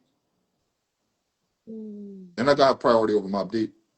I was like, they might as well release stuff independently, and they did as a St. Marksman. But that dude, I can't remember what his name is from Lorain, Ohio. I have his stuff somewhere around here. But I told his manager, do not sign. And he had a feature from Game. So I've been around for a while. I've done a whole bunch of different stuff. Yeah. Oh my gosh, it's so insane to hear how the dynamics and the politics of like the greater industry at large impacted. Like for you to have that perspective of both what was happening outside, nationally, globally, and how that was impacting everything that was happening locally. So fascinating. I want to take a second and welcome everybody who's been hopping in and tuning into the conversation. We've had some comments pop up. Lance Martin, when talent meets genuine connection and consistency, sustainability follows. That's the word of the day, y'all. Sustainability. Any independent artists in here, I really hope you wrote down those names. I have 2 pages of notes right here. I'm about to hop on and spill over into the third. Lots of people have been resonating. I want to pivot into what's going on now and what the present is looking like. I'm grateful. Well, before that, if anybody wants to hop on at any point, please request to join or put the hand emoji up. You are more than welcome to do so. Any questions that you have, feel free to pop them in the chat. There's a little icon down below that you guys can use or use the comments as well. But I'm grateful that there's so many resources now. Like, hopefully, one can only hope that the answers that were lacking before will continue generation after generation, continue to get easier and continue to be accessible. There's countless of resources. I'm sure both you and I can name that, One, especially locally. In addition to all those artists that you've mentioned, I mean, and one of the people is in it right there, Bedlam Show Off. uh, Mm. Brandon from Show Off Marketing. If you One of the things, my biggest beef back in the days was people gatekeeping because of the scarcity mindset. That dude will tell you everything you need to know. He had kept him and Greg Valentino Ball. They kept a list of all the venues in the city. They were receptive Wow. to having black artists, how big the capacity was, the cap, the security ask, everything. They had all that What? on deck for anybody. Two, they had everybody who was willing to partner with you. Liquor brands, sneaker brands, everything. Bam, list. And tell you what their rate is, everything else, all that stuff. Who's gonna print CDs? Who's gonna do all that? They had all that information on deck because when we were coming up, we didn't know. And if you had to know Mm. somebody at Wildfire Entertainment, you had to know somebody at Indie Pro Productions, you had to know somebody at damn, what was the name of homie's production management company? But like you had to know these people who were connected to these people. And the thing is that like Brandon and all of them cats, they were like, we came up during that era of the '90s and 2000s where we were banging our heads up against the wall. You know, I remember Static Selector was my neighbor. It was like, where can I go where I could spin Mm. records and y'all ain't gonna be scared brown people come through the door? You know Yeah. what I'm saying? Like these real questions we were asking in the '90s. The answers were right there. So like, if you need to find and then like we lost a lot of venues that were very good to us. Yeah. We lost the Good Life Cafe. We lost Church Boston quick. You know what I'm saying? So like we lost Wonder Bar, which was right there in Austin. So there are all these different. We used to have pop up shops all over Newberry Street. You know, we used to take Mm. advantage of like some place on Newberry Street was closing down, so we would just sneak in there and we'd have like a place for like a month, and we just do everything Oh. in there. And people would just be like, "Oh my God, where's all this loud music and these beautiful brown people doing all up and down the street? You know, at all hours of the night." We had On fun. Newberry Street too. That's Yes, on Newberry Street too. We had fun, but yeah, but I was talking about like that was one of the big issues, right? Gatekeeping, lack of information, mm. lack of access. And Brandon from Show Off and a bunch of other people in his circle, we all were like, hey, we need to figure it out because we're not going to get anywhere until we, like, why aren't we getting certain performers? Why aren't we getting certain venues? Who owns the venue? Who do I need to talk to? And then there's about being professional because you can't just bum rush up in some spot like you did in the '80s, you know, and be like, "Hey, yo, we trying to perform in here." Nah, there's different ways Mm. to do stuff, you know. Yeah.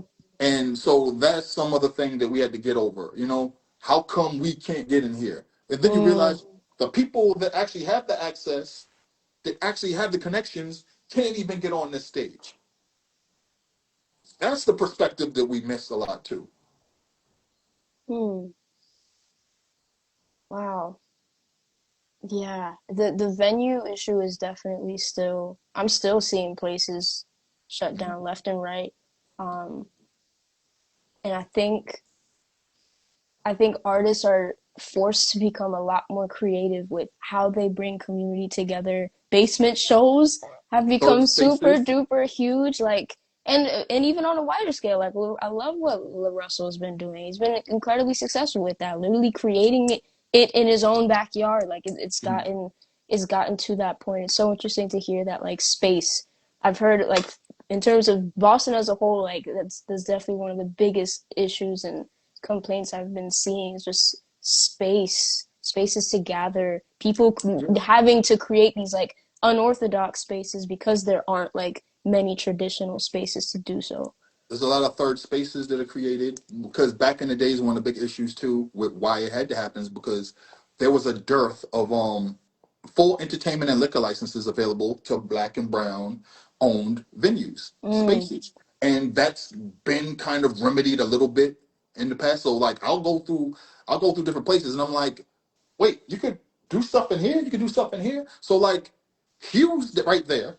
Hugh exists, you know, right there. But then like back in the days, we didn't have stuff like, you know, the mix exists, you know. I don't know if people go to Top Mix. I mm, heard stuff. There's Um, this place called Silver Spoon, I believe, Mm-hmm. that just opened recently to start doing stuff. And I'm like, wait, when did that open?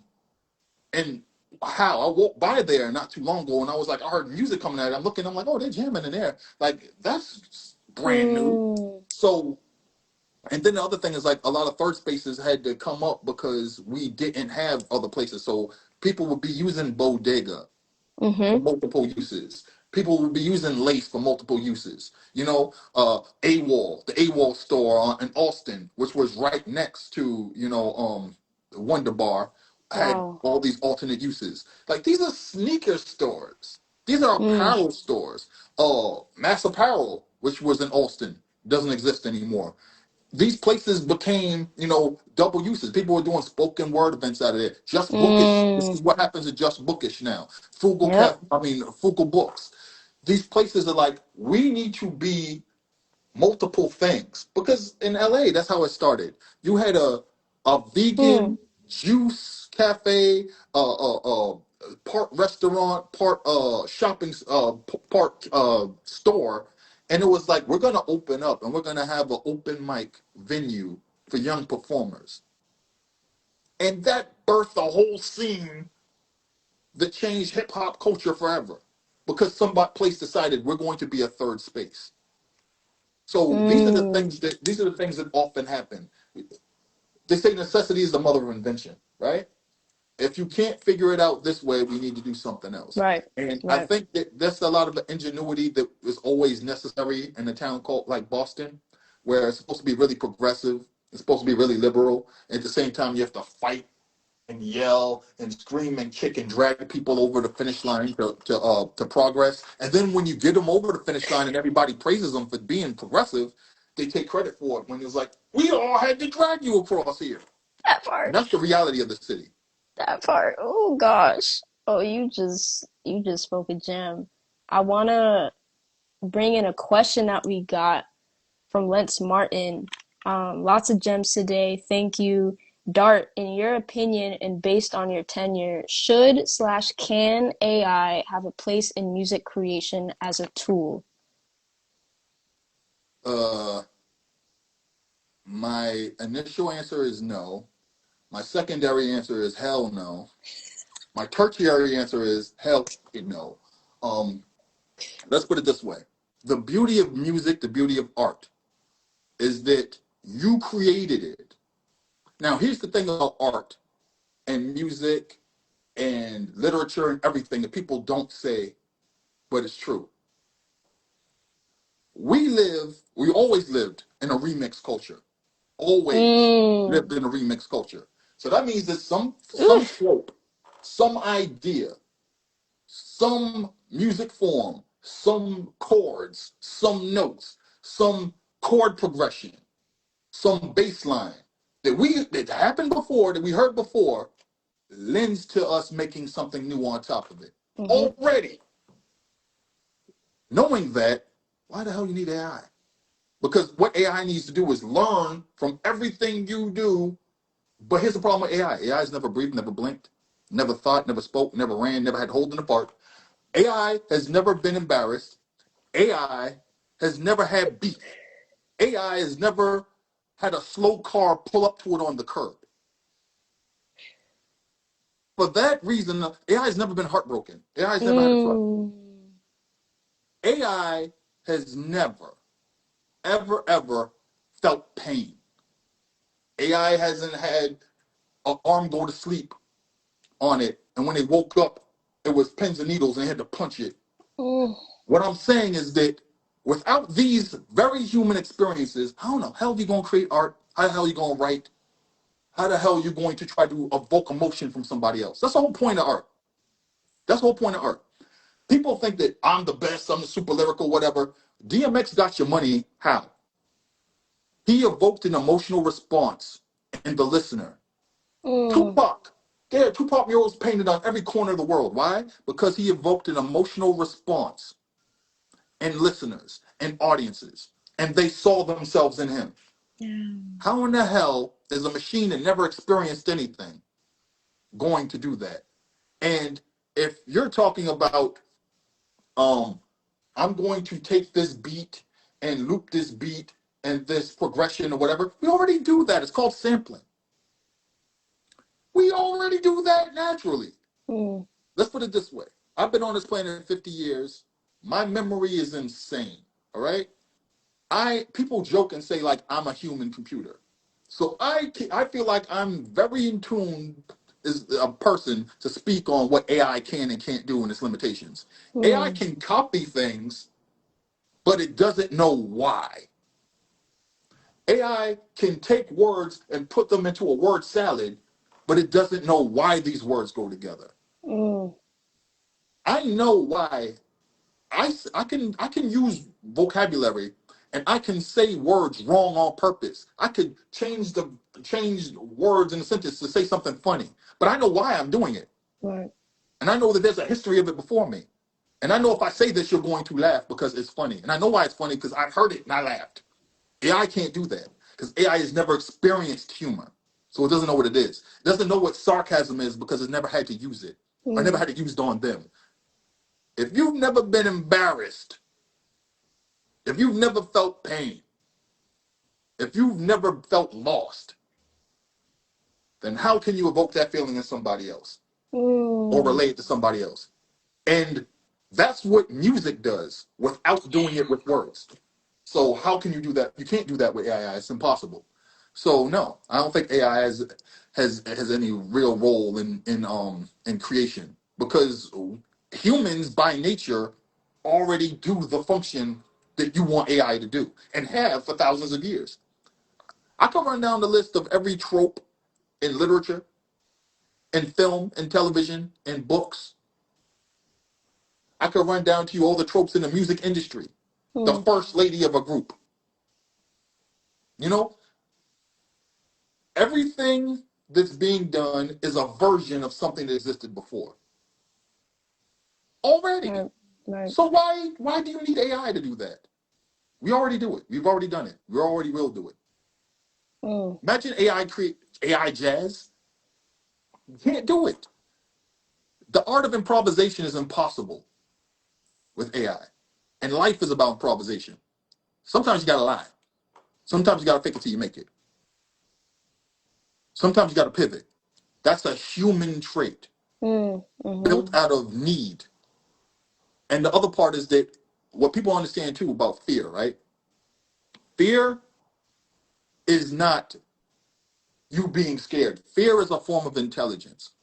Fear has a purpose. Mm-hmm. You don't Mm-hmm. stand this close to the sidewalk because of fear, not because you a punk, because you know if I stand over here, I might get clipped by the bus, or I might get clipped by this train and spun around. Fear is what Mm-hmm. makes you look because you know somebody might be coming because something might be coming, because you might be in danger. When you don't know fear and you don't know pain, those Mm. are markers to know your limits, to know your limitations, to know how to stay alive. Mm-hmm. But also, when you have a filter and you don't have a filter, these are all human things, right? And AI can't help with any of that because AI doesn't understand the distinction. Mm. So well said. So well said. We have a follow-up question. There Mhm. was controversy when sampling was coming into fruition as well. To your point, the two are not comparable. Yes, they are. Yes, they are. So here's the thing, right? When you talk about sampling, what is sampling, right? Sampling is taking something that already existed, repurposing it, taking pieces, chunks of it, repurposing it, refashioning it into something new, right? If music, there's sampling in music, there's pastiche in music, there's this thing called collage. That's sampling. It's just called collage. Pastiche is sampling. It's just called pastiche. It's the same shit. It's the same shit as in the Bible with we want to get people from different places in the world to join our religion. So what we do is we're going to take pieces of the religion that they already experience every day, holidays they already experience, and blam, we're going to foam into this. wait a minute. This story about this person is pretty much the story of Osiris. I can rock with Mm. that. This holiday here is pretty much Saturnalia. Bam, I can rock with that. So when we talk about sampling, the idea of sampling, why did people have beef with sampling? And this is just very real. Because racism. There were people that were rock musicians who were already living off chords created by Bo Diddley, by Chuck Berry, by art created by Robert Johnson. Okay, that's very true. And they were like, I don't like this music because it's taking from other people's music. So are you. Mm. Your entire career is based on some black folks from the Mississippi Delta or some folks who went to Chicago, went to Detroit, came from New Orleans, and you're playing that music because of them.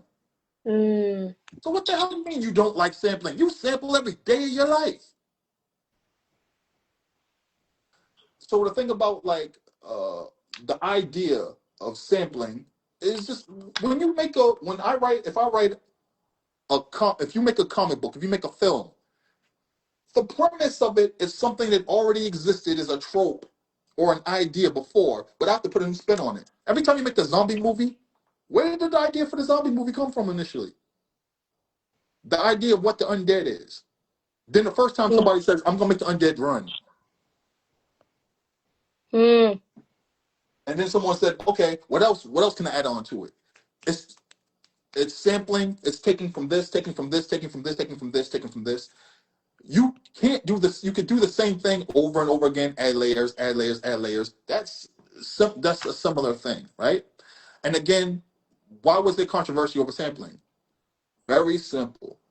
People who made rock didn't like the idea that a bunch of black folks were making music without having to use equipment, without having to learn how to make a Mm. how to use how to use an equipment, how to use. When I grew up, I watched look at album covers. There's a bunch of brown people with guitars, brown people with drums, brown people with playing keys. During the whole Mm. era, we didn't have programs to learn music. We didn't have access to music programs to learn how to play it. So I'm gonna go to these jazz records in my dad and mom's collection. I'm gonna go to these blues records in my grandpa, my uncle and aunt's collection. I'm gonna go through the salsa merengue records. I'm gonna go through this Latin jazz records. I'm gonna go through all this Tito Puente, all this Willie Bobo and the Bo Gents. I'm gonna go all this Hector Lavoe records, all these South Soul records I see over here, Mm. all these funk records that my aunt had, and I'm going to create music with this because I can't play it. But what also happened is a lot of these artists, producers, they learned how to play in the era of the early '90s because then we came into the interpolation laws, where it was like, we don't want you to sample straight out. So fine, we need somebody to replay something. You got Mm. to keep hiring somebody to replay something. At some point, you're gonna be like, man, let me boom, boom, boom, boom, boom, boom, boom, boom, boom, boom, boom, boom, boom, boom, boom. Then you add on to it yourself. Boom, boom, boom, boom, boom, boom, boom, boom, boom, boom, boom. So no matter how you see it, that's what ends up happening. But yeah, the idea of sampling versus the idea of AI, it's like we already do that naturally. Humans do that naturally. Right. So why incorporate AI? Mm. That's some great comments here from Natalie Crew. There is a human behind code, as there is behind every AI's algorithm slash code base. The data supply chain behind training generative AI is essential and relies on human labor. Yeah, y'all. We published some research about AI ethics in the music industry 4 years ago on water and music. Looking back, it's kind of creepy. Vibe coding is lackluster at best, still early. AI is predominantly driven by invisible human labor. Yeah, y'all. I don't even know how we got here, but this, oh man, we've gone through so many different hoops. This is so beautiful. again, I think that was our last question because I know we're going on 2 hours, almost 2 hours. This is just like one of my classes.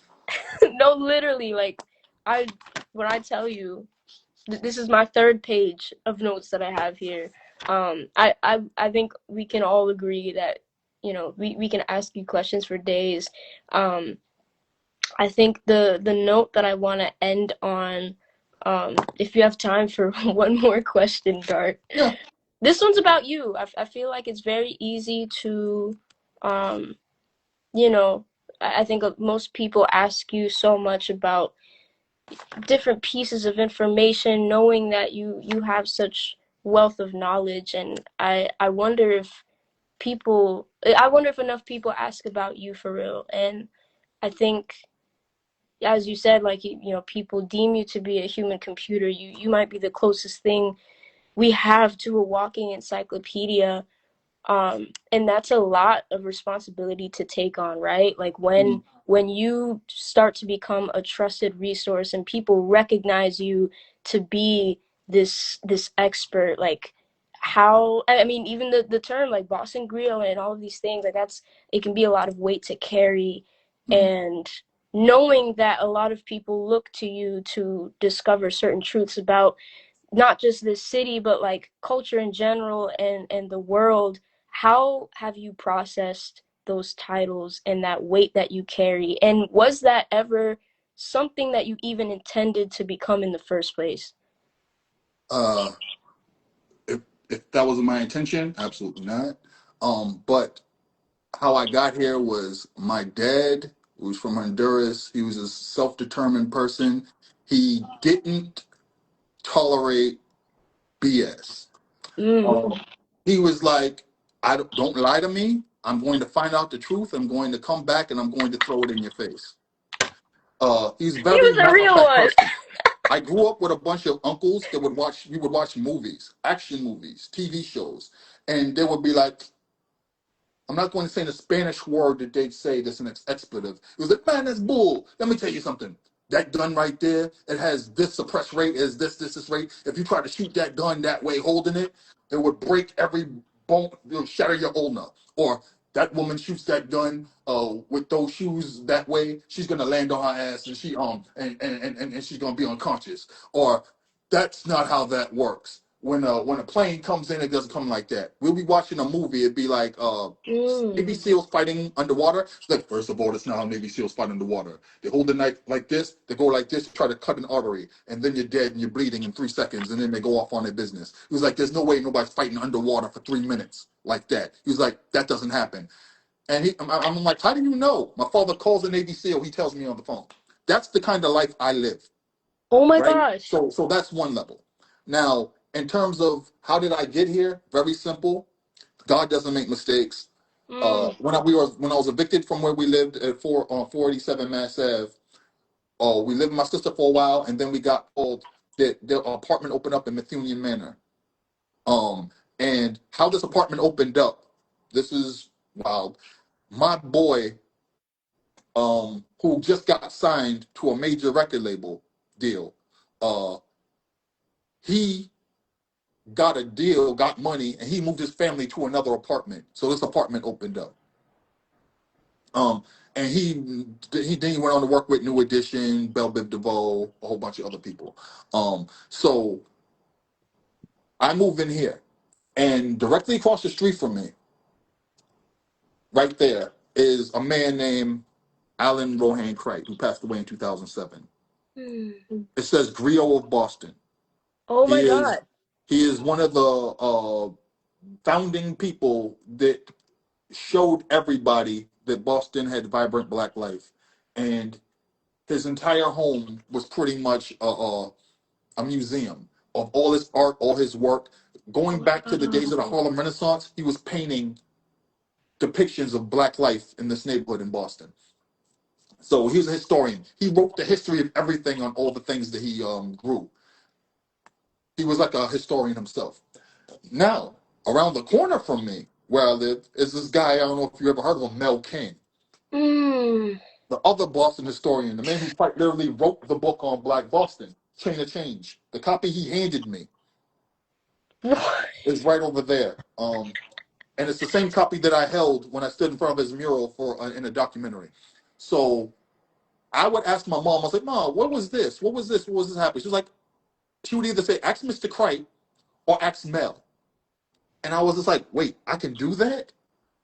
Now, Alan Rohan Cripe passed away in 2007. He was old. He was up there. But the man, even in his 80s, before he always outside sketching, drawing the neighborhood, drawing the people, engaging with the community, even as it changed.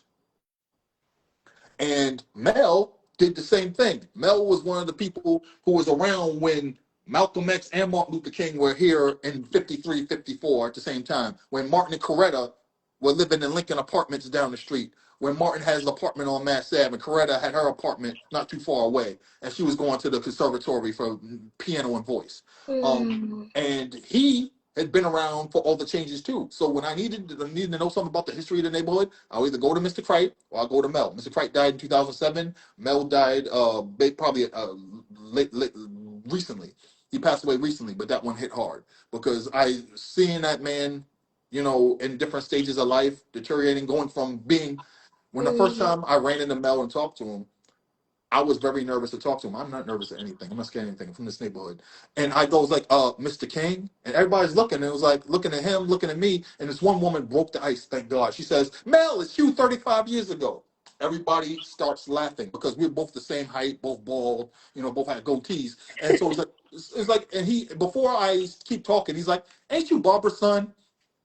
And I'm like, yeah. He's like, man, what do you want to know? I'm Mel. And Wow. I could go to him for anything. My mom started working with Mr. Cripe on helping him document his career and his life and everything else. And a lot of that stuff is in these two exhibits, which I was brought in to consult on, and I actually wrote the description for some of his art. Wow. So, no, I did not intend to be this, but my mentors were the two Mm. Black Boston historians. And I just happened into it. So I would write these pieces about, forgotten Boston history and stuff like that. And I landed here. God don't make no mistakes, man. Hmm. Serenity Wellness. I met his daughter 2 weeks ago, and she was so down to earth. I've never met Mr. King and had no idea I was speaking to his daughter. A blessing. Yep, I see him all the time. They're around the corner. Him and his, Wow. her and Mel's son. Wow. I think we're all just in so much shock and so much awe. I want to thank you on behalf of this entire city.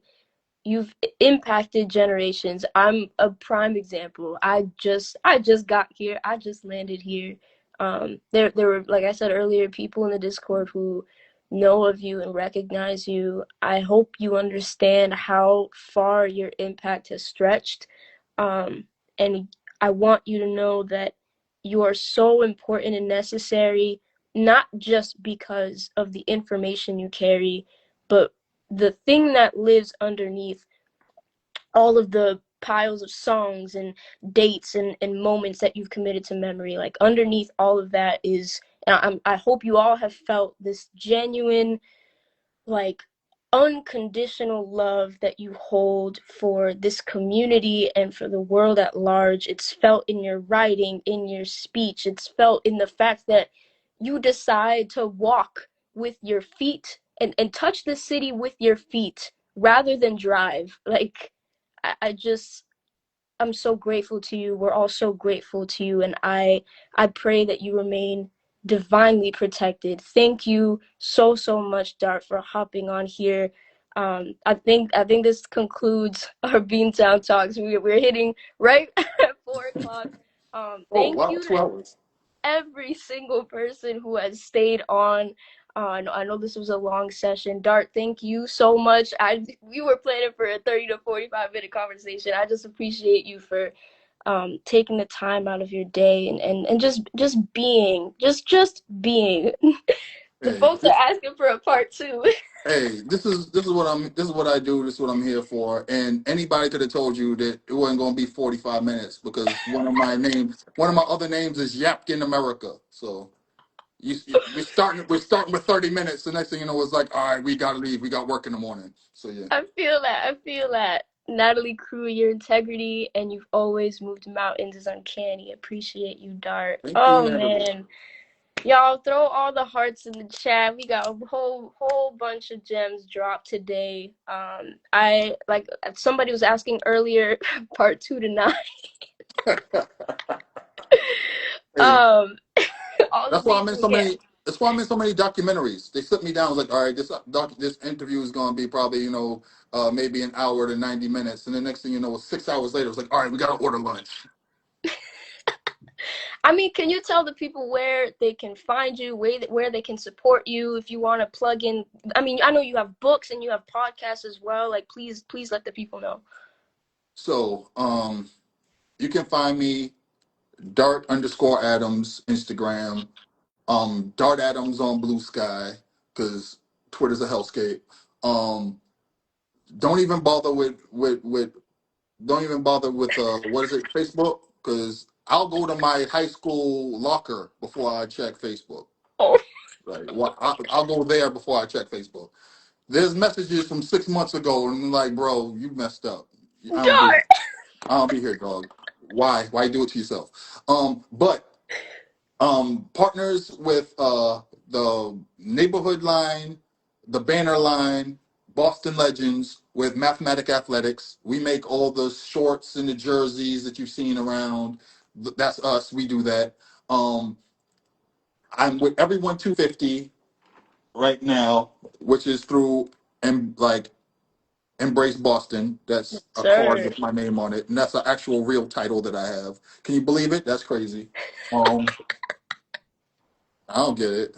I'm just me. I don't get it. And then the other thing I'm doing right now is I fact check, I research for various sites. I have a meeting tomorrow actually with another like place that I'm doing research for. I can't talk about it now. I signed an NDA. That's why I'm acting like this. And then I've worked on several books, documentaries. I work with archives. I do a lot of public speaking. If you need me to do a lecture or be a guest speaker at a college, university, institution of higher learning, I do tours of the neighborhood. I'm going to do one next week Wow. with some people from Brookline about the Black history of Boston. And I'm doing a lot of work in terms of like hip hop history. If you go to my Medium, Dart Adams Medium, I posted 2 pieces that I did for Rock the Bells. Rock the Bells got rid of all their content, guys. So the pieces I did for Rock the Bells in 2019 and 2020 just went up on my Medium. And if you're looking for anything, just go Dart Adams Medium and just look it up, or Dart Adams Muck Rack. It has like hundreds of articles I've written. So if you just type in Dart Adams, if you see Jackson Dart, that's not me. That's a white guy who plays for the New York Giants. But Dart Adams, all the other stuff is me. Oh man, y'all heard it. Y'all heard all the avenues that you can find Dart. And let me tell y'all also, just pull up to the events. He can't be at all of them because there's too much going on, but Dart Mhm. is in the community. He shows up to these events. You will likely see him at a lot of them, at least the ones that are really pushing culture forward. So thank you again, Dart. Somebody said you need a Substack. They said that they would subscribe and read your articles and pieces. Yeah, I mean, I do a lot of writing, guys. It's a lot. It's a lot. I write it and I'd be like, "Who's gonna read this? It's 5,000 words. What's the matter Oh with my you?" gosh. No, you Right? you got fans all over Dart. You've got fans. All right, y'all. I think this concludes Beantown Talks. We're here every Saturday, 2 p.m. We do have a special guest lined up for next week, and we stacked y'all. So please keep your eyes peeled. And join the Discord if you want to know about all those events. Some of the ones that Dart will be at, they all get posted in there. And again, Dart underscore Adams, please, we gotta support our older folks, especially younger generations, y'all. Like I say all the time, in order for this divide, this bridge to be, you know, melded together, it's two parts. Like the older generations being willing to take us under your wing and teach, but then it's also for us to not just like forget about y'all and be like, oh yeah, like they're Look, old, you know, like we look. can't The be reason pushing why a y'all to lot the of it side. happens is because a lot of older cats are really bitter and angry, and they be shaking their fist at clouds. And I'm like, that's the person you wouldn't want to have dealt with in your 20s and your 30s. Mm. So stop being a jerk. That's what I'm saying. That's why respect is a two-way street. It sure is. It sure is. That's the lesson of the day. Thank you so much again, Dart, and I hope y'all have a beautiful rest of your Saturday and a beautiful rest of this month. God bless. Bye, everyone. Bye.